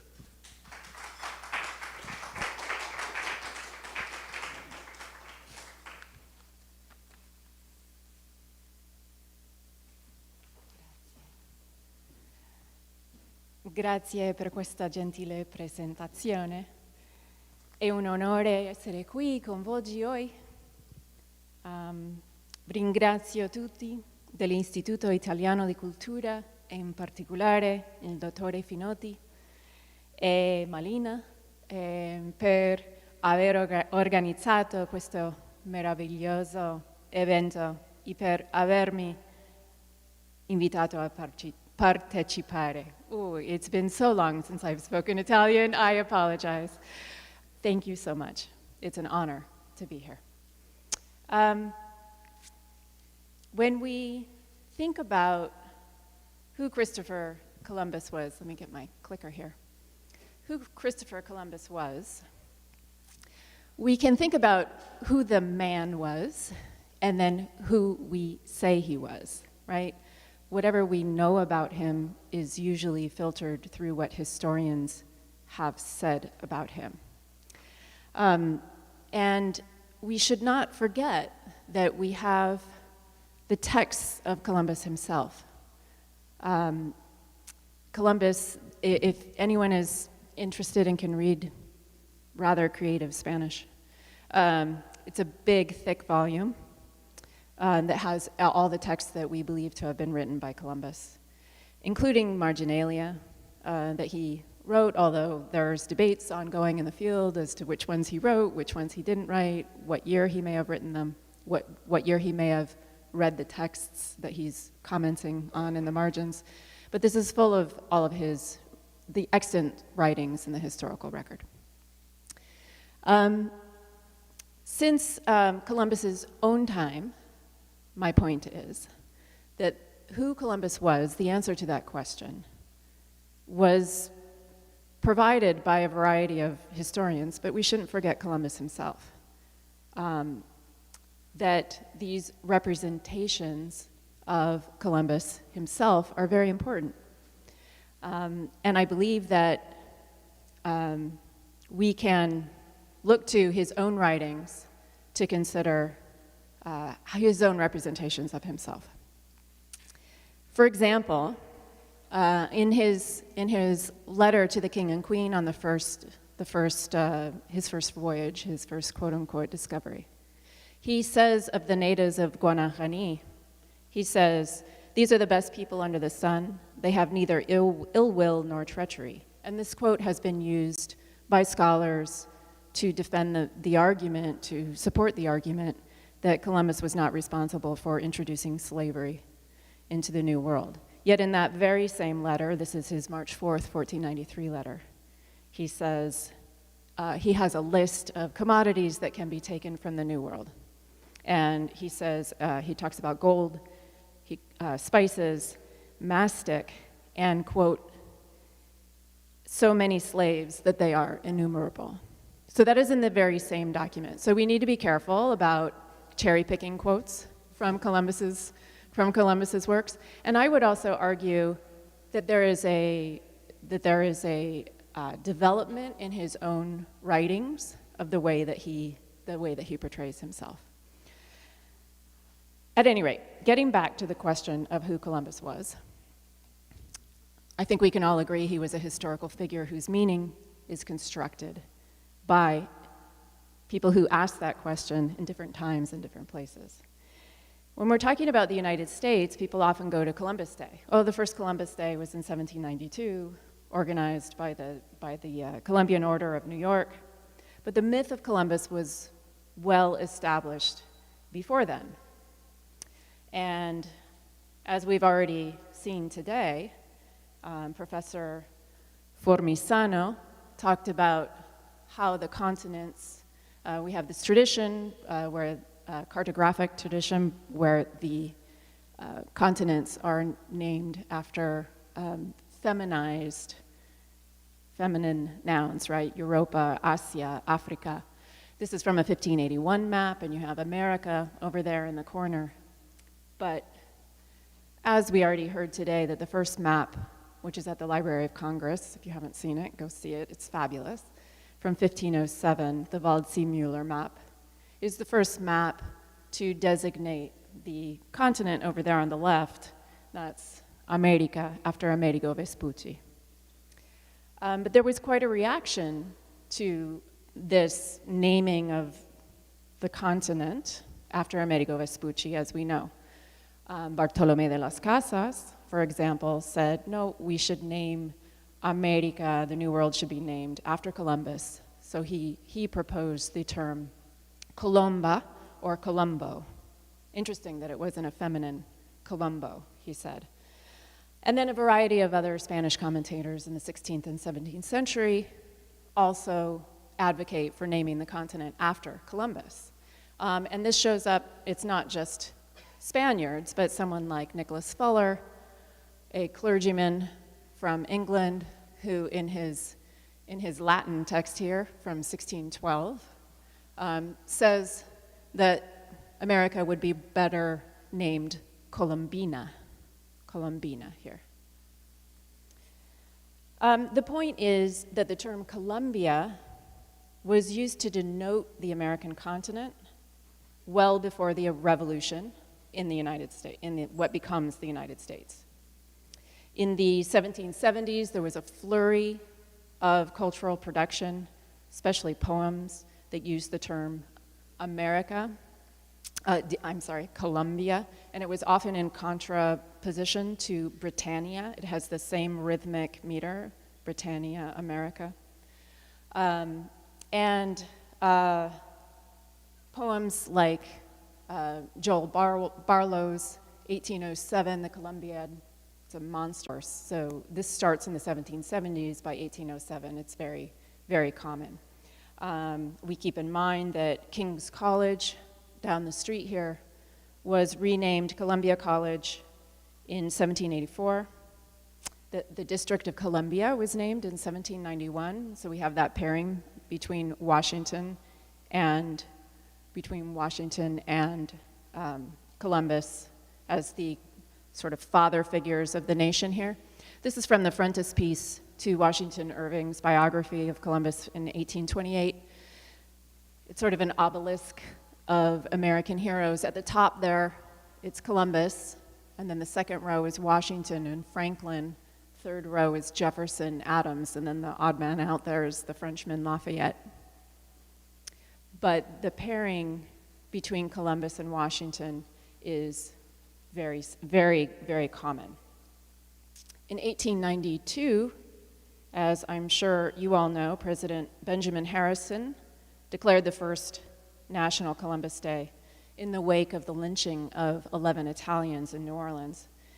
They had been acquitted of murder of a local police chief, and then there was a riot after that acquittal, and they were killed.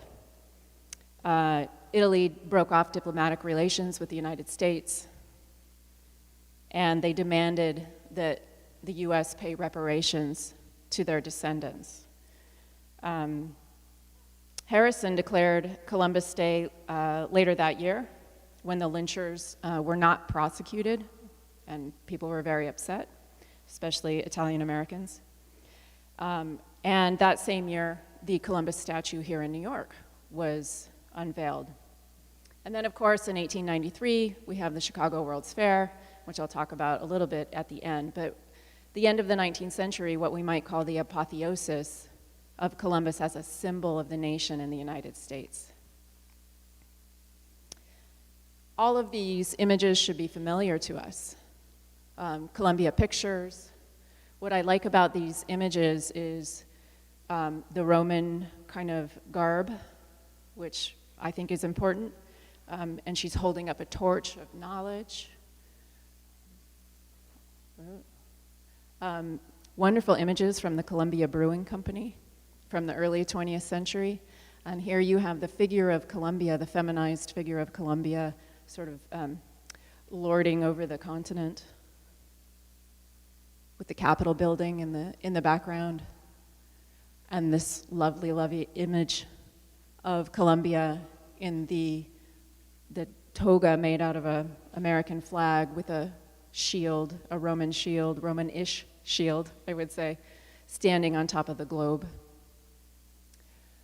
So my argument is that the term, in Columbia, we can't separate Columbus from it. That the term Columbia developed with Columbia is a feminized form of Columbus himself. And how we get from Columbus as a national hero, as one of the fathers of the nation, and Columbia as this incarnation of the values that he represented for Americans, to, in the 19th century and halfway through the 20th century, to where we are in the latter 20th century, with Columbus being associated with genocide, racism, and imperialism, is rather puzzling. And I would argue that it doesn't make a whole lot of sense unless we consider the historical ties and the textual ties that Columbus himself forged between himself and the concept of empire. So Columbus, there's so much that we don't know about him, right? The secrets of Columbus. I've so much enjoyed the earlier presentations today, in which we talked about, we learned about all the secrets, the things we don't know about Columbus. I would argue that while there's much that we don't know about him, there is a lot that we do know about him. And one thing, he was a skilled mariner, he was very religious, he was strategic. I think that he knew whatever he wrote would be kept in the Royal Archives. I think that he probably realized that the manner in which that he talked about himself and his voyage would set the tone for later representations of himself. And I think that if there's one constant, because the manner in which he represents himself changes as he gets in hot water with the crown. So he's arrested in 1500, he has a long list of enemies, and he starts representing himself in different ways throughout his career, rather as an intensification of the way he represents himself as a religious figure that's integral to the crown's mission. That intensifies over the course of his career. But if there's one constant, it's that he always represents himself as integral to Ferdinand and Isabel's mission to create a universal Christian empire. And so I argue that he appropriates a discourse that was already circulating involving a drive to universal Christian empire, which has a long history, you could argue, in Spain itself. So Alfonso the Wise, in the 13th century, claims the title of Holy Roman Emperor.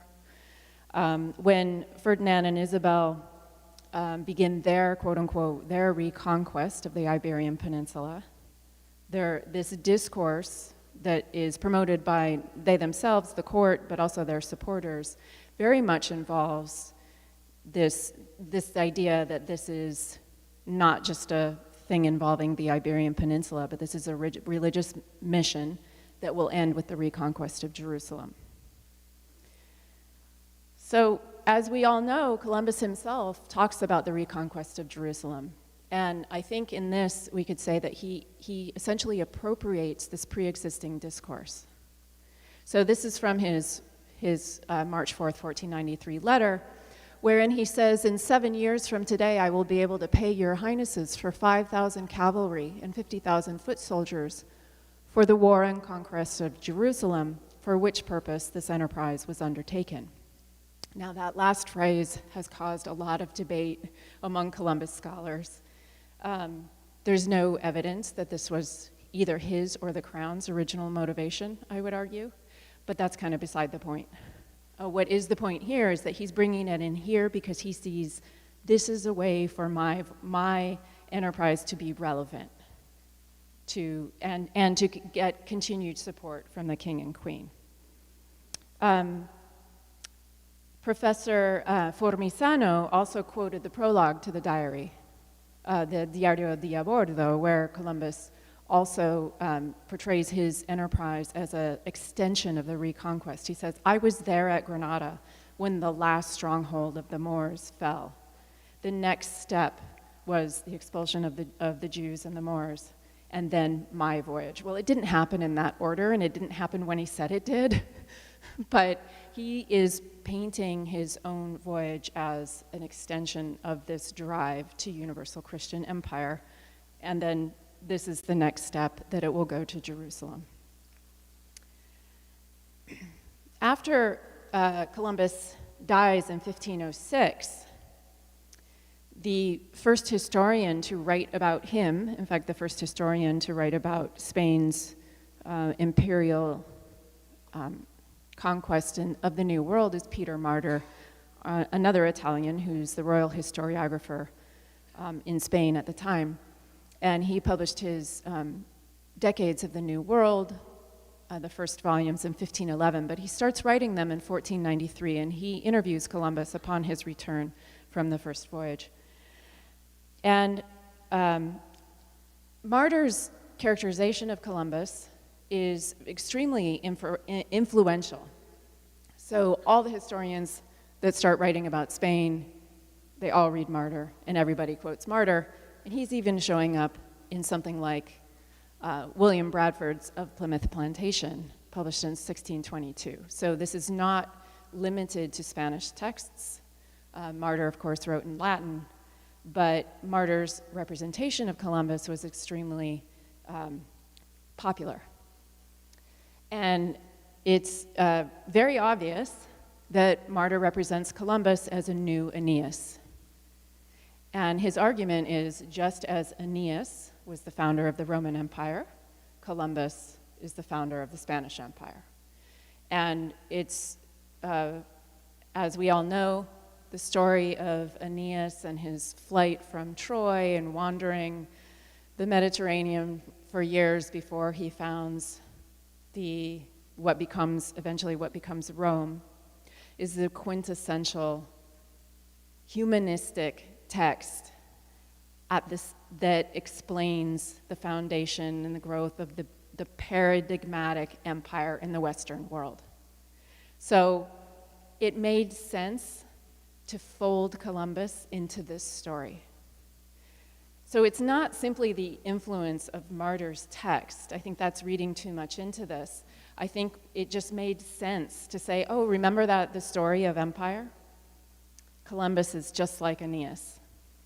And part of this story of empire is the translatio imperii, the transfer of empire, according to which there's one empire that is the center of civilization, and it moves through time from east to west.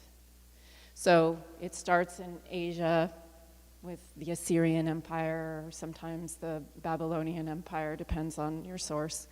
And then it goes through Greece with Alexander the Great, always Rome. Rome is the most important placeholder here. Then Germany with Charlemagne, right, and the Holy Roman Empire.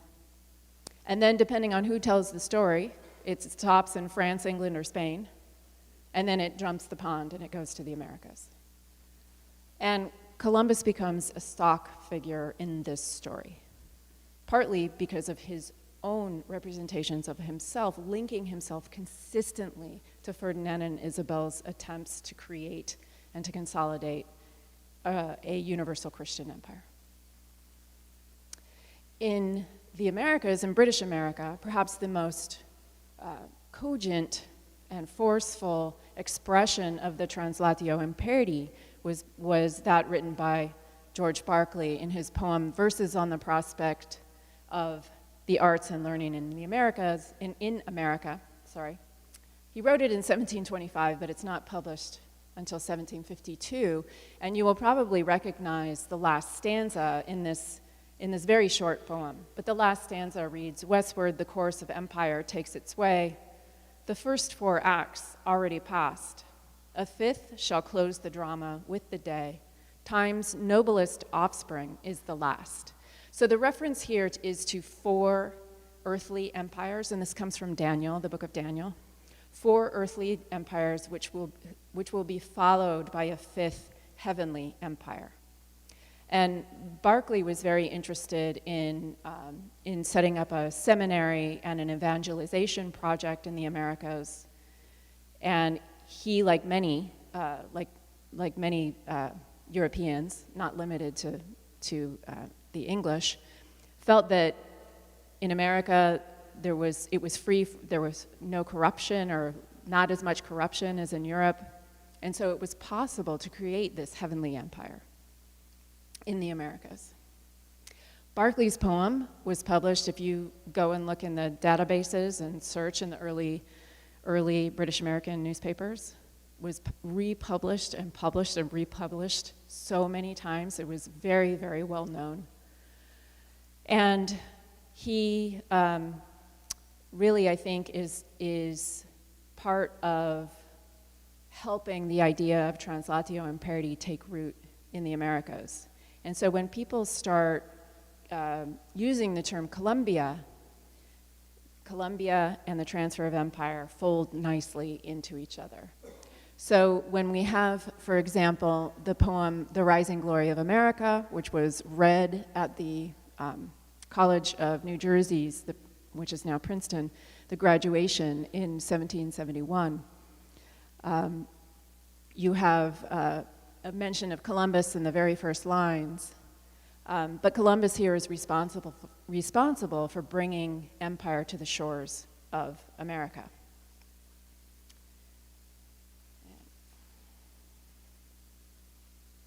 And part of this poem really shows how translatio works.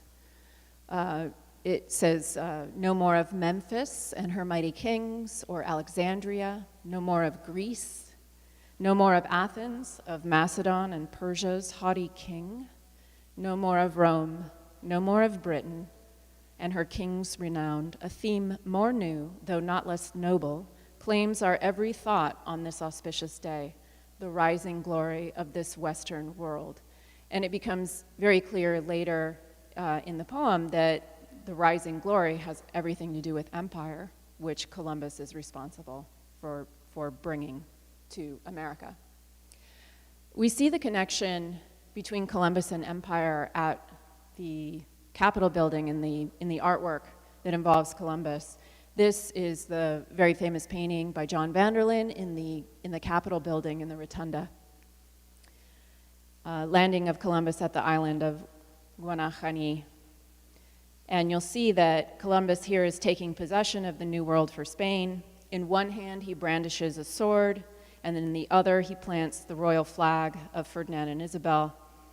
Natives, in awe or fear, hide behind a nearby tree toward the right of the poem. They're in darkness. The light is coming from Europe, is coming from the east.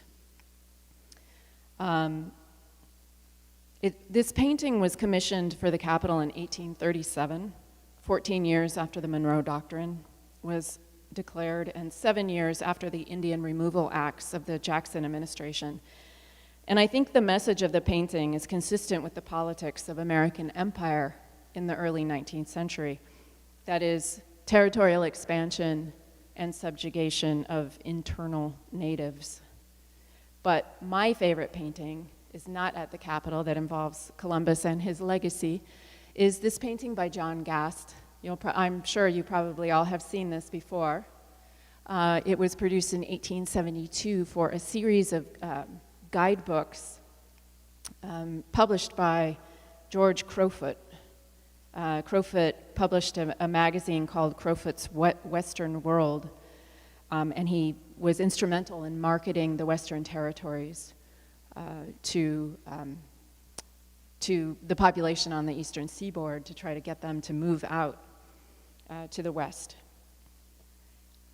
Gast was commissioned by Crowfoot, and Gast gave Crowfoot a very specific set of descriptions that he wanted Gast to include in his painting. And that included a feminine Columbia figure who had a star of empire on her forehead. And you can't see it too well in this image here on the screen, but she has a star on her forehead. And that is what Crowfoot called the star of empire. She's flying westward over the plains. She's leading white settlers behind her. The natives are fleeing in front of her advance. Right? She's also bringing technology.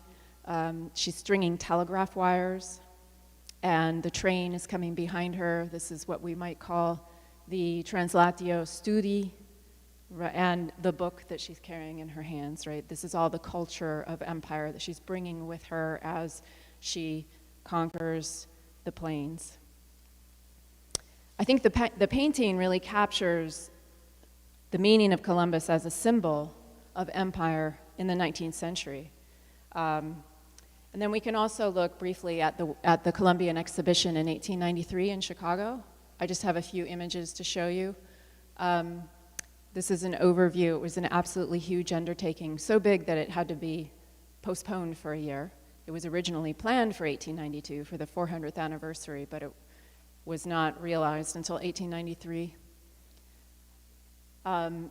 I love this. This is from a guide to the fair that was actually published in Germany, printed in Germany.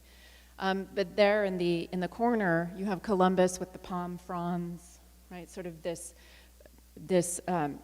memory, this reminding of us of this original moment of imperial conquest. Despite the fact, and I guess this is what we often forget, Columbus never set foot on North America or on what would be the United States. There were replicas of his ships there. There was a replica of La Rábida, the monastery. This was the court of honor. It was huge. Up against the shores of Lake Michigan is in the background. And the neoclassical architecture in itself is worthy of comment. But for today's purpose, I just wanted to look at this quadriga.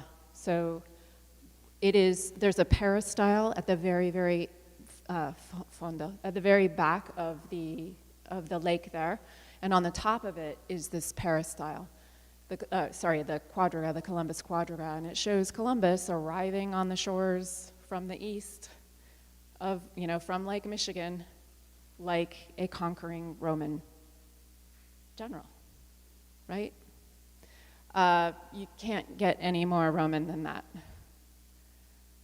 Here's a better view of that statue, which did not survive the fire, sadly, with the colossal statue of the Republic there in front. So, and we shouldn't forget the context of the Chicago Exposition, right? Frederick Jackson Turner, at the exhibition, declared the frontier closed. So where is empire going to go from here?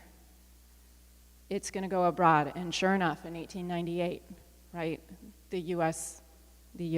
has its first officially territorial escapades abroad.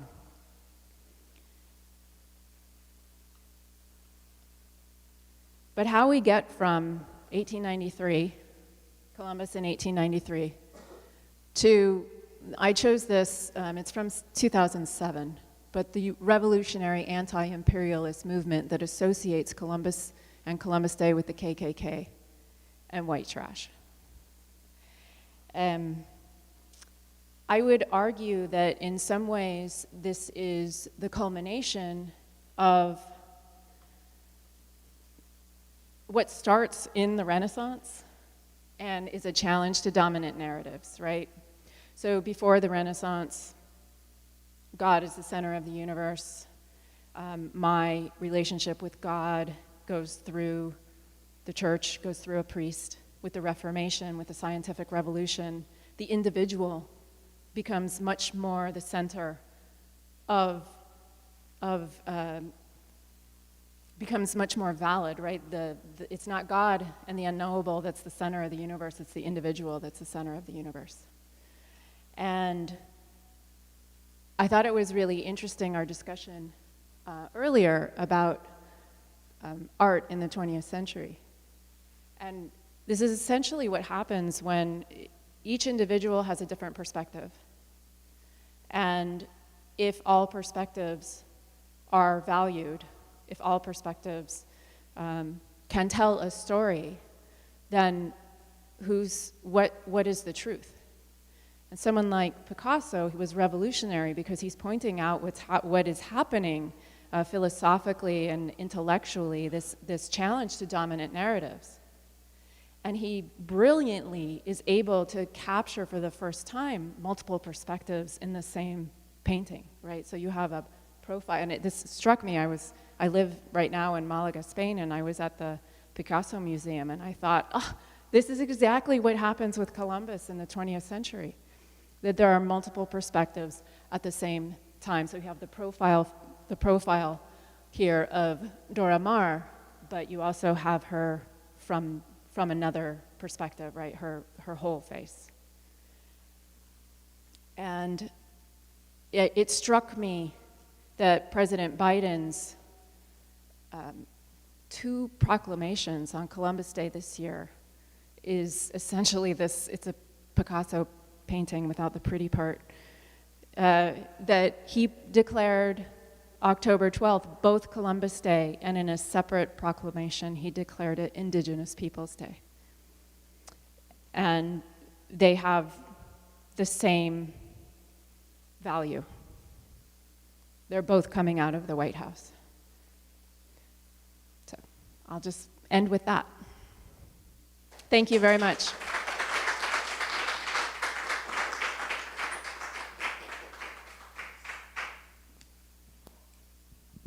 Maybe there are some questions. Thank you very much, because your paper is really so linked to the other paper we had yesterday. By the way, there was, I don't remember who, used the same image that you like very much. Someone yesterday projected the same image of you, no? No. Project. Yes, there was a PowerPoint. There was one. It was Columbia. It was the image of Columbia. Exactly. It was someone made use of the same image. Joseph, yes, exactly. And it's also interesting to see how much Columbus was a part of the imaginary, not only of Italian American, but of America, of the United States. This is something that yesterday we didn't speak about, and so it's another perspective that you are giving. And now I think we are connected. Yes.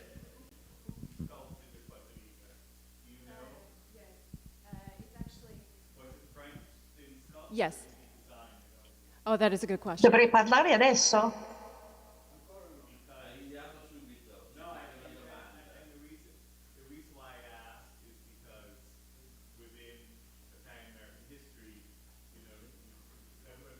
everyone talks about The Lions by David Chester, or Chesterfield, whatever his name was, but it was the Piccirilli brothers who sculpted them. Right. Everyone talks about who designed Rockefeller Center, but those bas reliefs of the Piccirilli brothers, and the same thing with the Lincoln Monument. So I was just curious who sculpted. I couldn't find it. I looked for it while you were talking. I can't remember. I think that he did, He but did? Okay. I wouldn't, I'm about 90% on that. Yeah, okay. At some point, when I wrote my book, It's in there. I knew. Okay. And it probably is in there. I should look for Yeah, it in there. okay. All right, good.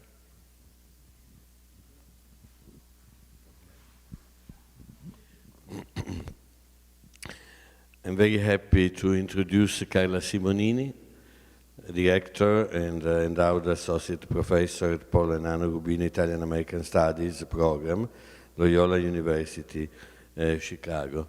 Thank you very much, Carla, for joining us, and please welcome our dear colleague. Come dice?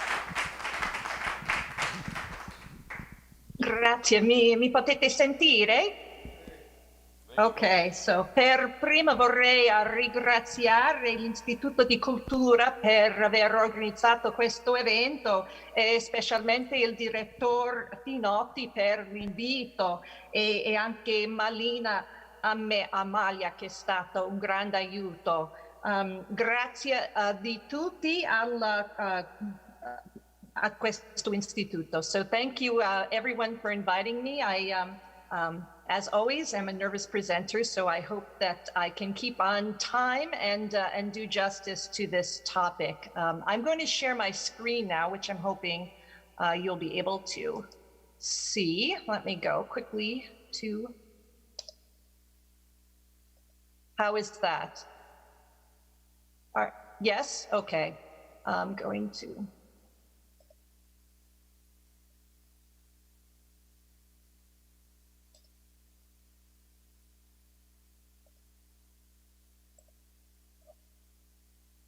Okay, my topic is not necessarily academic, it's more personal. And I named my presentation, Sailing Through Treacherous Waters, My Journey with Christopher Columbus Through the Cultural Wars of Chicago. This is sort of a recap of what I've been through since July 2020 as the director of an endowed Italian-American Studies program in a city in which Columbus statues have become increasingly contested sites, and the issue of the Columbus Parade is at the forefront of political discourse. So you can see I have myself on the boat there with Columbus, and that pretty much captures my feeling, if you can see my selfie there that I included. So let me start this out. Columbus is home to three monuments, or Christopher Columbus monuments. There were three in the city of Chicago. These are their pictures of how they looked before July 2020. At the left is the Drake Fountain on the south side. In the middle is the Origo Park Columbus Memorial. And on the far right is the Grant Park Columbus Monument. All three of these monuments date to either the World's Columbian Exposition or the 1933 World's Fair.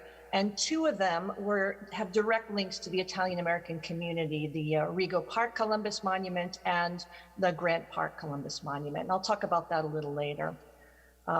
But what happened in Chicago, as happened all over the country with the protests after the murder of George Floyd at the hands of a white police officer, a protest that was organized in Grant Park at one point turned violent. The police were called in. There were things thrown at each other. The crowd at one point attempted to pull down the Columbus Monument, which is a huge large monument, and they were trying to take it down with ropes. The situation got very dangerous. Here is what the aftermath of that looks like. We have the Origo Park Columbus. On the left side, you can see him splattered with red paint. And they actually draped over the Grant Park Columbus Monument, which is on the right-hand side. On the base, there was lots of graffiti. These are typical slogans that were written on it: mass murder or decolonize. This was the aftermath of those protests.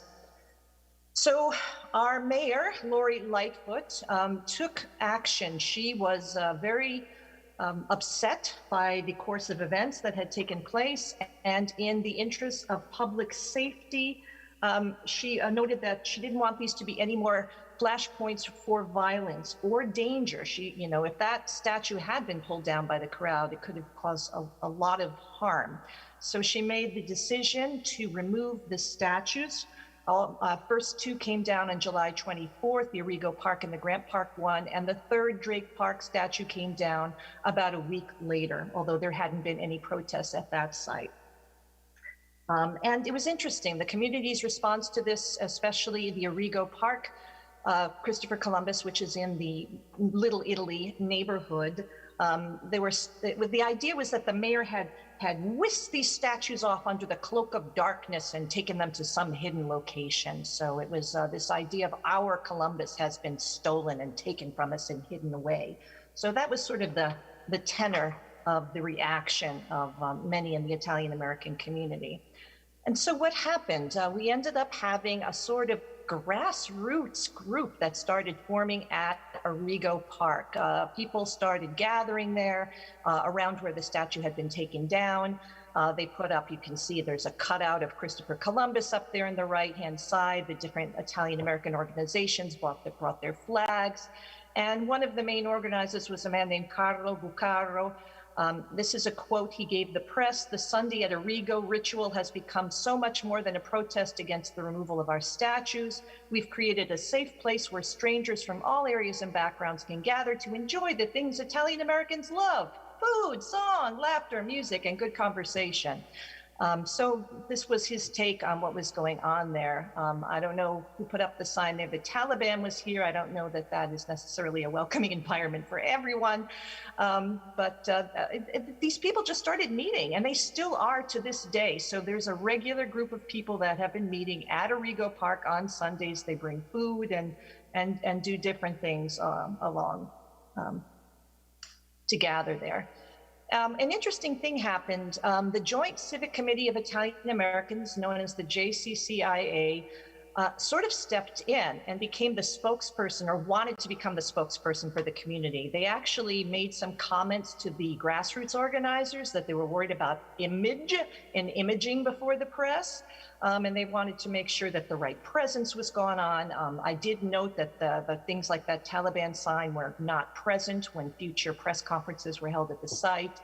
Ron Onesti, who you see there in the middle, was an officer in the JCCIA. He became the spokesperson. He was the one who called the press conferences, who gave the talks. Most things began to flow through him as opposed through the grassroots organizers. And you can see he actually was responsible for creating a bunch of different displays on the site throughout the year. You can see those large banners where famous Italian Americans went up around the circle there. Others reflect different moments in Italian history and things going on there. So this site evolved and changed over time. The response, though, was not unanimous in terms of the Italian Americans being outraged that Columbus had come down and wanting him back and wanting to continue the parade. There were some opposing voices. One was First Ward Alderman Daniel Espada, who's an Italian American himself, who came out in support of Indigenous Peoples Day and says it would be a good thing if the statues did not come back. And then Gabriel Piedmont came on the scenes from this Italian American Heritage Society of Chicago. This created a lot of stir because no one had ever heard of him before. And they were like, what is this organization? The JCCIA, which had been around since the 1950s, was particularly taken back by that. One of the Columbus Parade founders, his grandson, Pasquale Gianni, was a spokesperson for the press, and he was very offended that this Italian American Heritage Society was given equal time to speak as if they were on the same footing. I found out afterwards that this society actually was specifically created within days of the statue coming down to present an alternative narrative from Italian Americans. So from most of the perspective of the JCCIA, these people were easily dismissed. Neither Daniel Espada nor Gabriel Piedmont are originally from Chicago, so they were kind of considered outliers, and they had never been involved with any other Italian-American events or associations. So there was some anger that these people were giving, an opportunity to present an opposing view. Then an interesting thing started to happen. There seemed, not just in Chicago, but across the country, a tendency for Italian-American organizations to want to counter the anti-Columbus narratives by defending Columbus. And the search was on to find experts who would speak on behalf of his legacy, who would promote him in a positive light.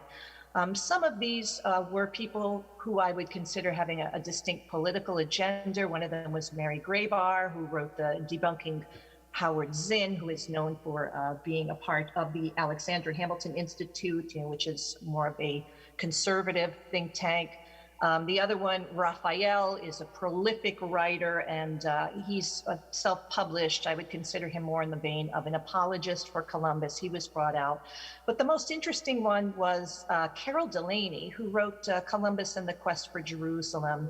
I don't think that she overtly had any political agenda when she set out to write this, but she has a very favorable presentation of Columbus in her work, and she was everywhere. NIAF had her as a guest speaker, and the JCCIA quickly followed up by organizing a webinar that featured her as well. She seemed herself a little taken aback by how much in demand she was based on some of the way she presented herself in these webinars. But for me, this was sort of like Operation Defend Columbus, and it represented what I would consider to be a confirmation bias. There was no real sense of looking for any truth.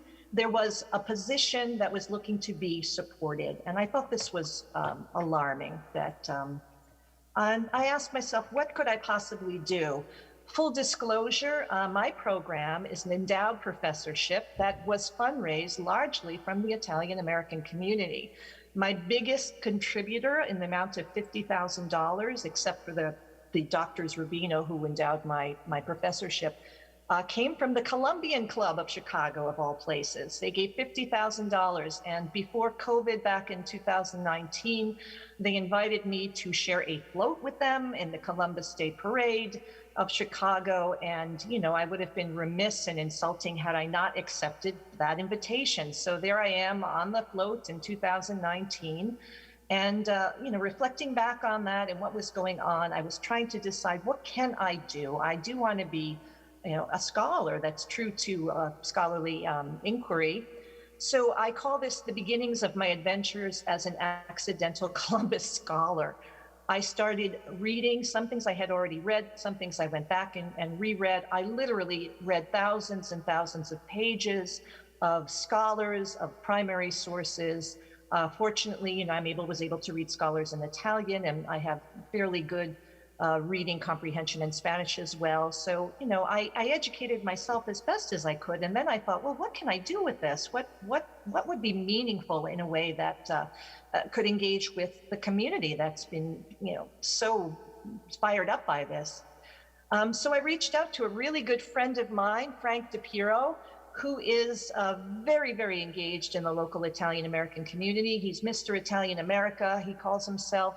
He runs a podcast called Keeping It Real with Frankie D. And he does all kinds of fun things. He interviews a lot of people. He does these Italian-American moments. Up there, you see him in the village of Melrose Park, where he did an Italian-American moment explaining how a special breed of pepper that comes out of Melrose Park was brought over by local Italians. And, he has a sort of down-to-earth, folksy approach to his interview style, and he's well respected. So I thought, well, maybe I could team up with him and we can do some sort of like a town gown combination of approaching this topic. And that's exactly what we did. The outcome I'm really proud of. We did 8 podcasts, 8 hours of podcasts, and we broke them down into 4 distinct topic areas. The first one being the history of Columbus Day. The second one being Christopher Columbus, the historic figure. Christopher Columbus today was the third topic. And the last one was Beyond Columbus, Christopher Columbus and Italian-American Identity. I won't go into too much. This was really well received. I mean, it could be that it didn't reach that wide of an audience, but I know I got some very positive feedback, and especially on the first one. I'm not going to go into the content because I know Professor Connell has already spoken about his presentation here. He talked about a lot that was echoed in the previous presentation about Columbia, the World's Fair, the idea of it being a healing place, coming together. Our other speaker was Bénédicte Deschamps, who actually is a French professor of Italian immigration history, and she spoke about the parades and their history and how it reflected great pride in the Italian-American experience, that yes, these were organized oftentimes by people of influence. She talked about the Denver parade that was organized by Angelo Noce, who was a newspaper editor. And in New York, we had Carlo Bassotti and later Generoso Pope, who were associated with the Progresso Italo-Americano. But the parades themselves, she noted, were embraced by the local Italian community. The newspapers talked about them as being moments of great joy. She talked in particular about how Barsotti in New York City placed the statue not in Little Italy, but right in downtown Manhattan, and how this idea of allowing Italian Americans to flow into the city and be seen. She, some of the words she would use, like an idea of sfogarsi, and certain a joy and exuberance that went along with it. And then she also mentioned about there were original protests against the parade happened in Denver with Italian anarchists as well. So this first one talked a little bit about the history and how it was that Italian Americans became so enmeshed with the holiday, although it was never intended to be necessarily an Italian American holiday. The other ones that were very interested, I know when we talked to Gabriella Airaldi, who's a professor of medieval history at the University of Genoa, it was interesting to talk to her because she connected Columbus to being Genovese, and how he could only have come from Genoa, that the combination of it being an independent republic, having a seafaring history, him being at the crossroads of so many trade routes and whatnot, being at the Mediterranean. She gave us, very interesting perspective there. And we also talked to Hector Garcia Chavez, who provided a perspective on the Latin American perspective on Columbus. And perhaps the most interesting, I think, or contentious was Christopher Columbus. Today we had two guest speakers. One was Sergio Giangrande, who is the current president of the JCCIA that I talked to you about. And the other person we talked to was Heather Miller, who was the executive director of the American Indian Center of Chicago. To give you a sense of the tenor of this debate that had taken on, Heather Miller refused to be interviewed if she was going to be on the same platform with Sergio Giangrande. These were all interviews that were done individually, but she refused to appear in the same interview with him. So obviously, talks between the local Native American representative group and the main Italian American group responsible for the Columbus Parade had considerably broken down. And Heather was able to provide a new take. We talked about what Professor Connell had spoken about the 1893 World's Columbian Exposition. And, she was able to provide perspective on what that meant to Native Americans, that it still to her represented a form of genocide, that maybe there was a sense of inclusion, but it was an assimilationist inclusion that meant a repression of Native culture through the boarding schools and other things like that. So again, we tried to, provide a bunch of different perspectives through this podcast, and I think it was fairly well received. We didn't get any negative feedback from that. Where things got a little bit more heated is when I was asked to present as part of the Loyola University Chicago's 150th anniversary scholar speaker series. And the title, which it ended up being misleading, was Christopher Columbus, Should He Stay or Should He Go? The Legacy of the World's Columbian Exposition of 1893 and Multicultural Chicago Today. I became an equal opportunity offender, is the best way that I can put it. I was protested from within the university before I even began giving my talk. And I'm going to read an email I received that went all the way to the provost and the president. It said, it was an email sent to me from colleagues who said, "We find the topic and framing oppressive and racist, given well-documented accounts of slavery and brutality at the hands of Columbus and his men. We are not alone in this perspective, as the city of Chicago has removed 3 Columbus statues, and the Chicago Public Schools have replaced Christopher Columbus Day with Indigenous Peoples Day. Our university's anti-racism initiative outlines 3 overarching goals. The first being create a safe, respectful, and inclusive environment for students, staff, and faculty of color. This event threatens this goal for all, and most especially indigenous students, staff, and faculty. An anti-racism frame calls for us to name oppression and denounce it. Discussion of opposing views when one of those views contributes to the continued oppression of indigenous peoples is inherently racist. There shouldn't and cannot be a gray area if we are genuinely committed to anti-racism. Remaining neutral will reify the status quo. From Paulo Freire, political events, this is a quote given to me, political events are educational and vice versa. Because education is politicity, it is never neutral. When we try to be neutral, we support the dominant ideology. Not being neutral, education must be liberating or domesticating. We both understand that some Italian American groups continue to advocate for the celebration of Columbus. We remain very concerned that this group continues to be active in Chicago.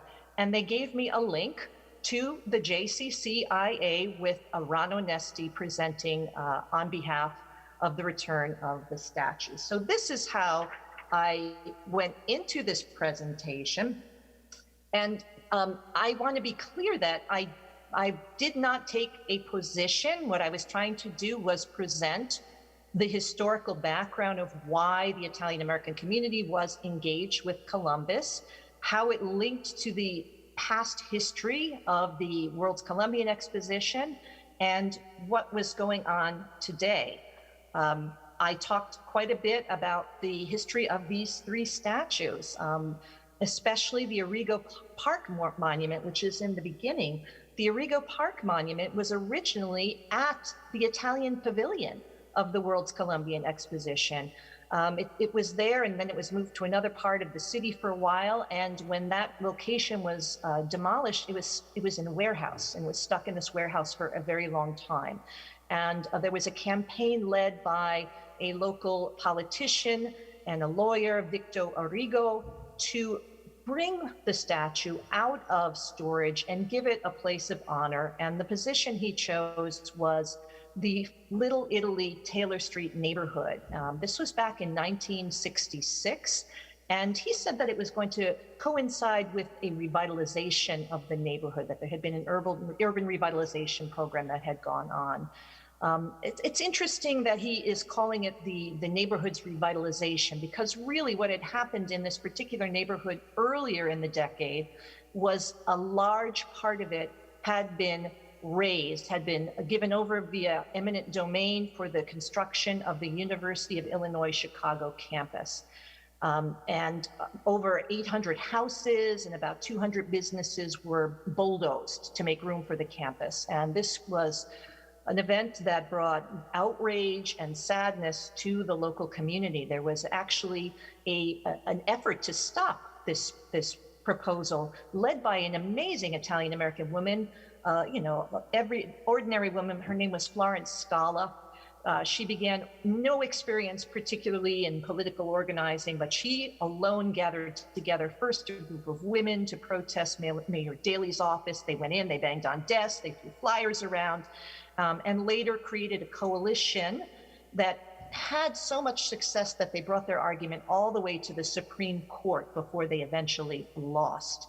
So it's interesting that Victor Origo is saying, oh, this is the revitalization of the neighborhood, when really 1966 marks the completion of the University of Illinois Chicago, which effectively erased a large swath of the neighborhood. So this is almost like a testament to what was. But it was a fundraising campaign. $25,000 were needed to bring the statue there.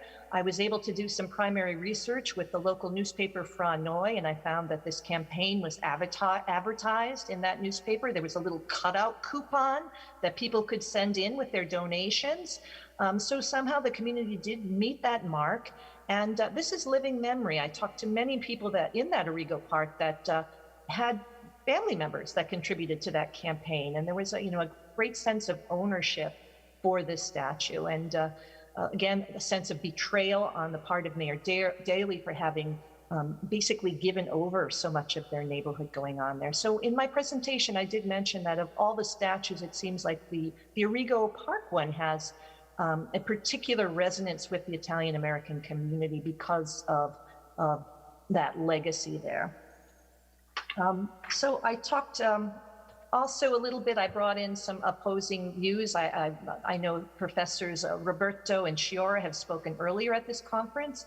I brought up the fact of how these statues have an opposite history to those of the Confederates in many ways, that while the Confederate monuments, which are contested sites today, were brought up particularly to enforce Jim Crow and white supremacy, that the environment, at least in which the statues were originally erected, was just the opposite. It was to uphold and uplift a group of people, the Italian Americans, who had to this point suffered bigotry and marginalization. And Professors Roberto and Sciorra talk quite a bit about the prominenti in the neighborhoods being the ones who spearheaded these campaigns. And in their perspective, this was not something that Columbus wasn't held up as a hero. He wasn't, his picture wasn't on the walls in common people, working class Italian American homes, but that this was brought to them from the top up. He also talked about working class Italian American culture being associated with vulgarity and something that needed, and ignorance, something that needed to be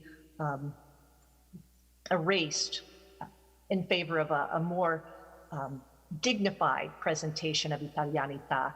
Some of that overlaps with Professor Deschamps, who does talk about the parade organizers wanting people to be presenting themselves in a certain way, looking a certain way. And I certainly heard hints of that with the JCCIA today, making sure that, we want to make sure we look the right way or whatnot. So interestingly, there's this assimilationist patina that goes with what is now being considered such an Italian celebration, or is being presented as such a celebration of Italian Americanness. So after the presentation, I also got plenty of feedback opposing me from the other side. These are some of the comments I got after the presentation. This is clearly a very biased presentation against Columbus. The presentation started with statements that Columbus was an instrument of genocide, murder, enslavement, and rape. There are scholars who strongly dispute these claims. Why do you give precedence to Marxists like Howard Zinn? Other things, what else did they write to me? Oh, you made comments that the dedicated Italian Americans that meet weekly at Origo Park are ignorant. Maybe passionate is a better word. A better word describes these Italian Americans of Southern Italian descent. Others said, what's wrong with business owners and leaders raising monies to erect the statues? Remember, it's the business leaders that make things happen. Why should Italians be dictated who their hero should be? Do we dictate to other groups who their hero should be? On and on, a lot of things like this. The one comment that I did think was extremely helpful and insightful was one person said, I appreciate your presentation. When you speak about Italians feeling betrayed about losing their neighborhood to the University of Illinois Chicago, how do you think the Native Americans felt when their lands were taken from them? So that, I thought, touche, very good comment. I accept that one quite willingly. There was a text sent out by members of the JCCIA after I did this presentation. I never saw the text, but I know it was spread out widely. And it was something to the effect of, look at what our professor is out there saying. I want to point out that all these comments that were waged against me, I did not say any of these things. So people heard what I did not say. I never said anything about, my goodness, I never said that the group at Origo Park was ignorant. I never spoke about Columbus one way or the other. I did not get into any of his history other than to recognize that there had been one position that had been out there. No one had looked at the other side. So it was interesting to get this kind of feedback, especially with the accusation that I had somehow betrayed them, that I was their professor and I was out there taking a position that was antithetical to what Italian Americans were fighting for in the city of Chicago. So they invited me to come down to Origo Park. This is, you can see in my little selfie down there how I felt about that invitation at first. My good friend Frank at first was like, Carla, you don't need to go down there. You don't have anything to prove to those guys. But I wanted to. I wanted a chance to address what I took up how they misconstrued my presentation and to understand more where they were coming from. So this is a picture of what Origo Park looked like the day I went down. They had replaced the cardboard cutout of Columbus with this kind of scary giant statue. It's made of PVC piping, and he has on a weird mask and everything like that. And I spent the day with them. I ate food, I listened to them. There was a variety of perspectives there, some of them that certainly aligned with very conservative ideologies regarding Columbus. Other people were there because of having grown up in the neighborhood and having their communion pictures taken in front of the statue and having a very deeply emotional attachment to it. I think that was more the majority there. One of the women said, "Oh yeah, I heard in your presentation what you said about the Native Americans and those Indian schools." She said, "Oh, they were terrible." So it was just sort of a gathering of people eating food. At one point, a young woman with purple hair came jogging through the park and asked the crowd, why are you so hung up on Columbus? At first, I thought she was going to get attacked, but then, there ended up being a sort of an exchange back and forth. They listened to her and her perspective, and they retorted. I mean, there was no meeting of the minds or consensus. They didn't reach a consensus. They agreed more or less to disagree. But the atmosphere was, I don't know. It wasn't overtly confrontational or racist or whatnot. So I don't regret going there. I think went a long way. I spoke Italian to them. I talked more about my program. I talked about what I do in my program and the types of courses we teach. I passed out some literature. So if anything else, maybe I've opened up an opportunity for them to engage in some of the other types of programs that we try to do with the Italian American Studies program at Loyola. So after that, it was interesting. I think some good things came out of the protests. For instance, that Italian Heritage Society, which I told you was exclusively created to protest, to offer a counter-narrative to the Columbus Day holiday and the statues, actually started to create other activities. They have a Parliamo Cafe, and they also have a film group that meets, and I've been involved with both of them. So what started out with a political agenda, that group now has other things it's doing. And even the JCCIA, which it seems to me its only main purpose had been to organize the parade and activities associated with the parade, started creating, 2 years in a row now has done an entire Italian American Heritage and Cultural Month. And every day they put up different things that are going on. They encourage people to look at a historical figure, to read an author, they had cooking, live streamed on Facebook. I mean, basically a broadening of what they were doing there. I thought that was a good thing. And the other interesting thing was the JCCIA organized a 130th anniversary commemorative of the New Orleans lynchings. An interesting event. Ron Onesti promoted it as there being too much divisiveness, he said. When we talk about oppression, when we talk about racism, it's a cancer that affects everybody.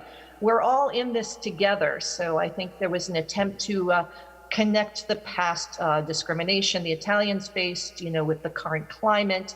I think it fell a little short. There was never any strong proclamation of solidarity with other groups or with what's going on today with anti-immigrant violence. But they did have certain politicians there. Toni Preckwinkle, who is the president of the Cook County Board of Commissioners, an African-American herself, did make it a point of linking, let's not forget about the thousands and thousands and thousands of African-Americans that were lynched, and how this commemoration, the apology that was offered in New Orleans, was in the spirit of protesting anti-immigrant violence in all forms. So there was some messaging to that. But my point is that there were more things going on, that we got beyond Columbus to a certain extent through the conflict. There was also, I think there was a sense that the statue might never come back. So there was a campaign to do something else to bring an Italian-American presence into Little Italy. And there was a campaign to commission a mural, which actually was quite successful. That happened as well. And so what's going on today? The JCCIA is still primarily promoting an agenda to maintain Columbus Day as a holiday, to maintain the parade, and they've also filed a lawsuit against the city and to try and get the statue back. They found some documents that date back to when the statue was erected, when the statue was presented to the city of Chicago. The terms were that no major change could be made to the piazza without the express approval of the community. So the JCCIA's lawyers are taking the position that removing the statue was a major change to the plaza, and that they violated the terms of the original endowment of the square, and that they're moving forward with a legal precedent on that front. They did something called Pack the Park, where they brought together all the different Italian-American organizations in the summer to show that they had a unified front in support of Columbus. The parade still went forward this year. Incidentally, it went forward without there being any problems. There weren't any protests along the parade route, although there was an alternative celebration for Indigenous Peoples Day that took place in the neighborhood I actually live in, Rogers Park, which is known as being perhaps the most ethnically diverse of Chicago. And the big surprise at the end of the Columbus Day Parade was Columbus himself made an appearance. So what you see up in the corner here, this statue, is the Origo Park statue. I guess Ron Onesti entered into an agreement with the Parks Commission to have him be loaned out for the day. And because they couldn't properly restore him by removing the graffiti, I guess that's an expensive process, he was coated with this sort of grayish paint. So there was a big unveiling ceremony at the end of the parade at the picnic, in which Columbus was presented to the crowd, big cheers and all sorts of things that went on with that. I wanted to point out that this Pack the Park Italian Unity Day, there were some rumors that the Proud Boys were going to be present there, and there was some concern of there being violence or whatnot. I honestly don't know whether the Proud Boys showed up or not, but there was no violence at it, and there were quite a number of all the prominent Italian-American organizations had a presence at this park, Pack the Park in support of Columbus Day. Where do I stand in all this? I know Professor Fred Gardefei is in the audience there. Part of what he wrote an op-ed, an article in iItaly about the removal of these statues being a wake-up call, nudging people to ask, what does the statue mean to us? What does Columbus still mean to us as U.S. American citizens? One thing that I was personally a little frustrated with is the fact that we have, we can pack the park for Columbus, but the JCCIA, which was so, critical of my presentation, I did not, in fact, contribute to my endowed professorship. I checked with Dominic, nor did any of their officers. The mural campaign, they raised $4,000 really quickly to put that up, which I think is a good thing. So my endowed professorship wouldn't even exist if it weren't for an Italian-American president of Loyola who matched the $500,000. Normally you need $1 million for an endowed professorship. He matched it, and it was a struggle to raise the $500,000. My concern would be, why is this energy being invested in that direction when it's such a struggle to get a program such as mine, which is vested in not only preserving but critically studying the true Italian-American experience. So, this is a dilemma that I feel is the one that I really need to address. Many people talk about the Colorado Columbus Day as a sort of case history. It got brought up a lot with the Indigenous Peoples Day movement, that they changed it to Mother Cabrini Day in Colorado. And I just want to put this up here. This is sort of the genesis of Columbus Day. On the bottom, you see those are Italian-American miners, that were very oppressed during the early days when Columbus Day was initiated, when Mother Cabrini was there. Ministering to them, looking at their horrible conditions and trying to make life better. That was initially protested by the Ku Klux Klan. In the 1920s, they shut the parade down because of their anti-immigrant, anti-Catholic, anti-Italian stance to it. Up on the top, you see the parade as a contested zone 100 years later, where instead it's now on the side of, white supremacy and oppression and, so a different narrative has been attached to it. And having it be Mother Cabrini Day, in Denver, there is a strong Native American presence there. There's a smaller Italian-American presence. The conflict actually brought to fore, there was sort of a fatigue with it and an embracing of, we need to move past this. And so these were all conditions that led to it being changed and celebrated in a more holistic, pluralistic way there. As for Chicago, the conditions in Chicago are different. There is not a strong, united Native American presence here, which I think even after I interviewed Heather Miller, she stepped down as the executive director of the American Indian Center. The Italian Americans in Chicago have a history of being very politically active. The parade has traditionally been a place where great politicians were. They wanted to be seen. Bobby Kennedy, for example, is one of the people who was known to have marched in the parade in its heyday. So there's a legacy, a political legacy associated with it in Chicago that's different than what you see in Denver or Colorado. Like I said, the parade it seems intent on going on. There were some changes this year. One notable absence was Mayor Lori Lightfoot, our first African-American and openly gay mayor of Chicago, did not attend the parade. So there's some shifting in what it means in the political sphere there. I, this year, was invited to attend and to be on some floats. I said no, I didn't go. I didn't want to be a part of the parade. I did go to the party afterwards. I ate some food, I danced, and I met with different people there. The JCCIA is committed to not making this go away. The Chicago Public Schools passed a resolution which eliminated Columbus Day in favor of Indigenous Peoples Day. The JCCIA organized to combat a proposal to change in Cook County the holiday from Columbus Day to Indigenous Peoples Day. And they seem to have been successful in their efforts. I know there are people who were at this conference who actually gave testimony at that hearing for it. And interestingly, there were members of the freedmen that testified there that seemed to have swayed that, the freedmen, the former slaves of the Cherokee that actually opposed the changing of the holiday. So that resolution got tabled. So there's still a lot of political wrestling going on with it. The statues have been, there's a commission that Mayor Lightfoot has ordered to look not only at the 3 Columbus statues, but at 41 other statues across the city. So they're going to be examined in terms of what they represent and what should be prominently displayed in public places. So that's going to be playing out over the coming months.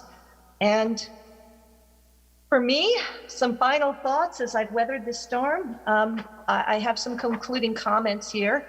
I'd just like to say it seems to me that it is not now, nor has it ever been, about the real or historical Columbus, but what Columbus represents.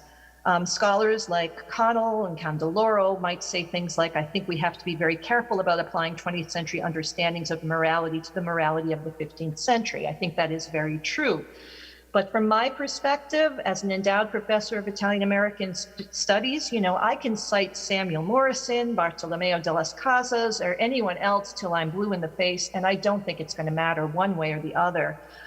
With regard to the holiday, 1893 may have been about inclusivity, but it was expressed in terms of assimilation, and I think assimilation for Italian Americans as well. For the Native American perspective, Columbus Day implicitly and often explicitly celebrates invasion and the creation of the modern white American nation state. The subjugation of local indigenous peoples that had nothing to do with Columbus directly, but everything to do with him as a lasting ideological legacy of conquest. The Italian American side, I respectfully disagree with my colleagues Laura Roberto and Joseph Sciorra that Columbus was never a hero in working class Italian American homes. I would say that my experience in Chicago clearly indicates otherwise. And it could be a case in hegemony in the Gramscian sense that, the active consent of the masses in response to what the prominenti have proposed as the model. But whatever the case is, there is a great deal of emotional attachment to Columbus and belief in him.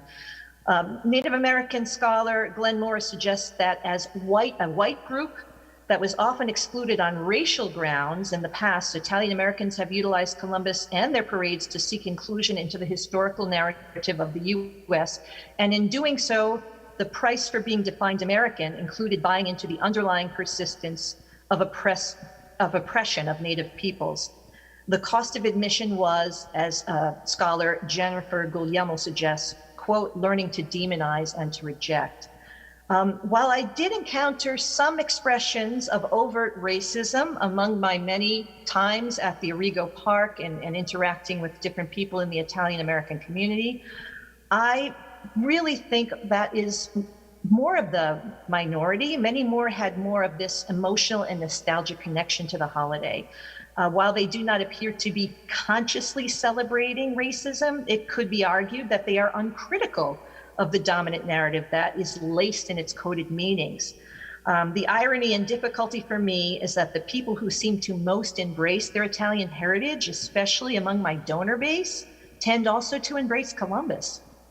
Rather than continue to engage in the Columbus debate directly, I prefer to interact with the community in other ways.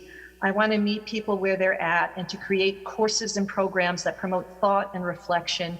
More importantly, I want these people to encourage their children and grandchildren to take the courses in Italian American history, literature, and culture that are being offered at Loyola University Chicago and at other universities around the country so that we can engage the younger generation. I am usually one of the younger people at a lot of these events. So the outreach needs to look forward, I think, not backwards. And so that's why last Saturday night, I was at the Sons and Daughters of Italy Chicago Heights Chapter Annual Columbus Day Banquet. I ate a multi-course meal. I danced the chicken dance and a bad tarantella. I laughed, I spoke some Italian, and I accepted a check for the program that I intend to put towards a student scholarship. So, thank you.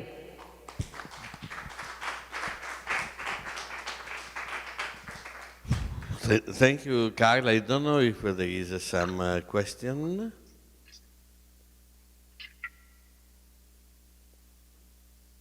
Otherwise, I think this is a very good conclusion of this seminar, because I think that we put together three different way of reading Columbus in these days, yesterday and today.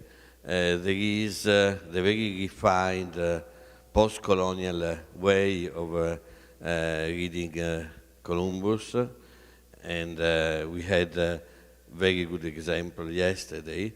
There is the philological way of reading the historic figure of Columbus, and then there is the identitarian way, I would say, to read the link, the symbol that Columbus is, in particular for Italian-American community. Three different images, three different perspectives. I think that they must create a dialogue, because sometimes we think that we are speaking about the same thing, and we are speaking about different things, different signs. And I'm very happy that the proceedings will be published. This will be a way of creating the dialogue and promoting the dialogue also in the future. Next year we are going to organize another seminar about the historic figure of Columbus. Luciano Formisano already told me that he will help from the side of Italy, and this is also for me a great way of recreating boundaries, bridges between the European way of looking at this as Columbus and the American way. So thank you so much, everybody.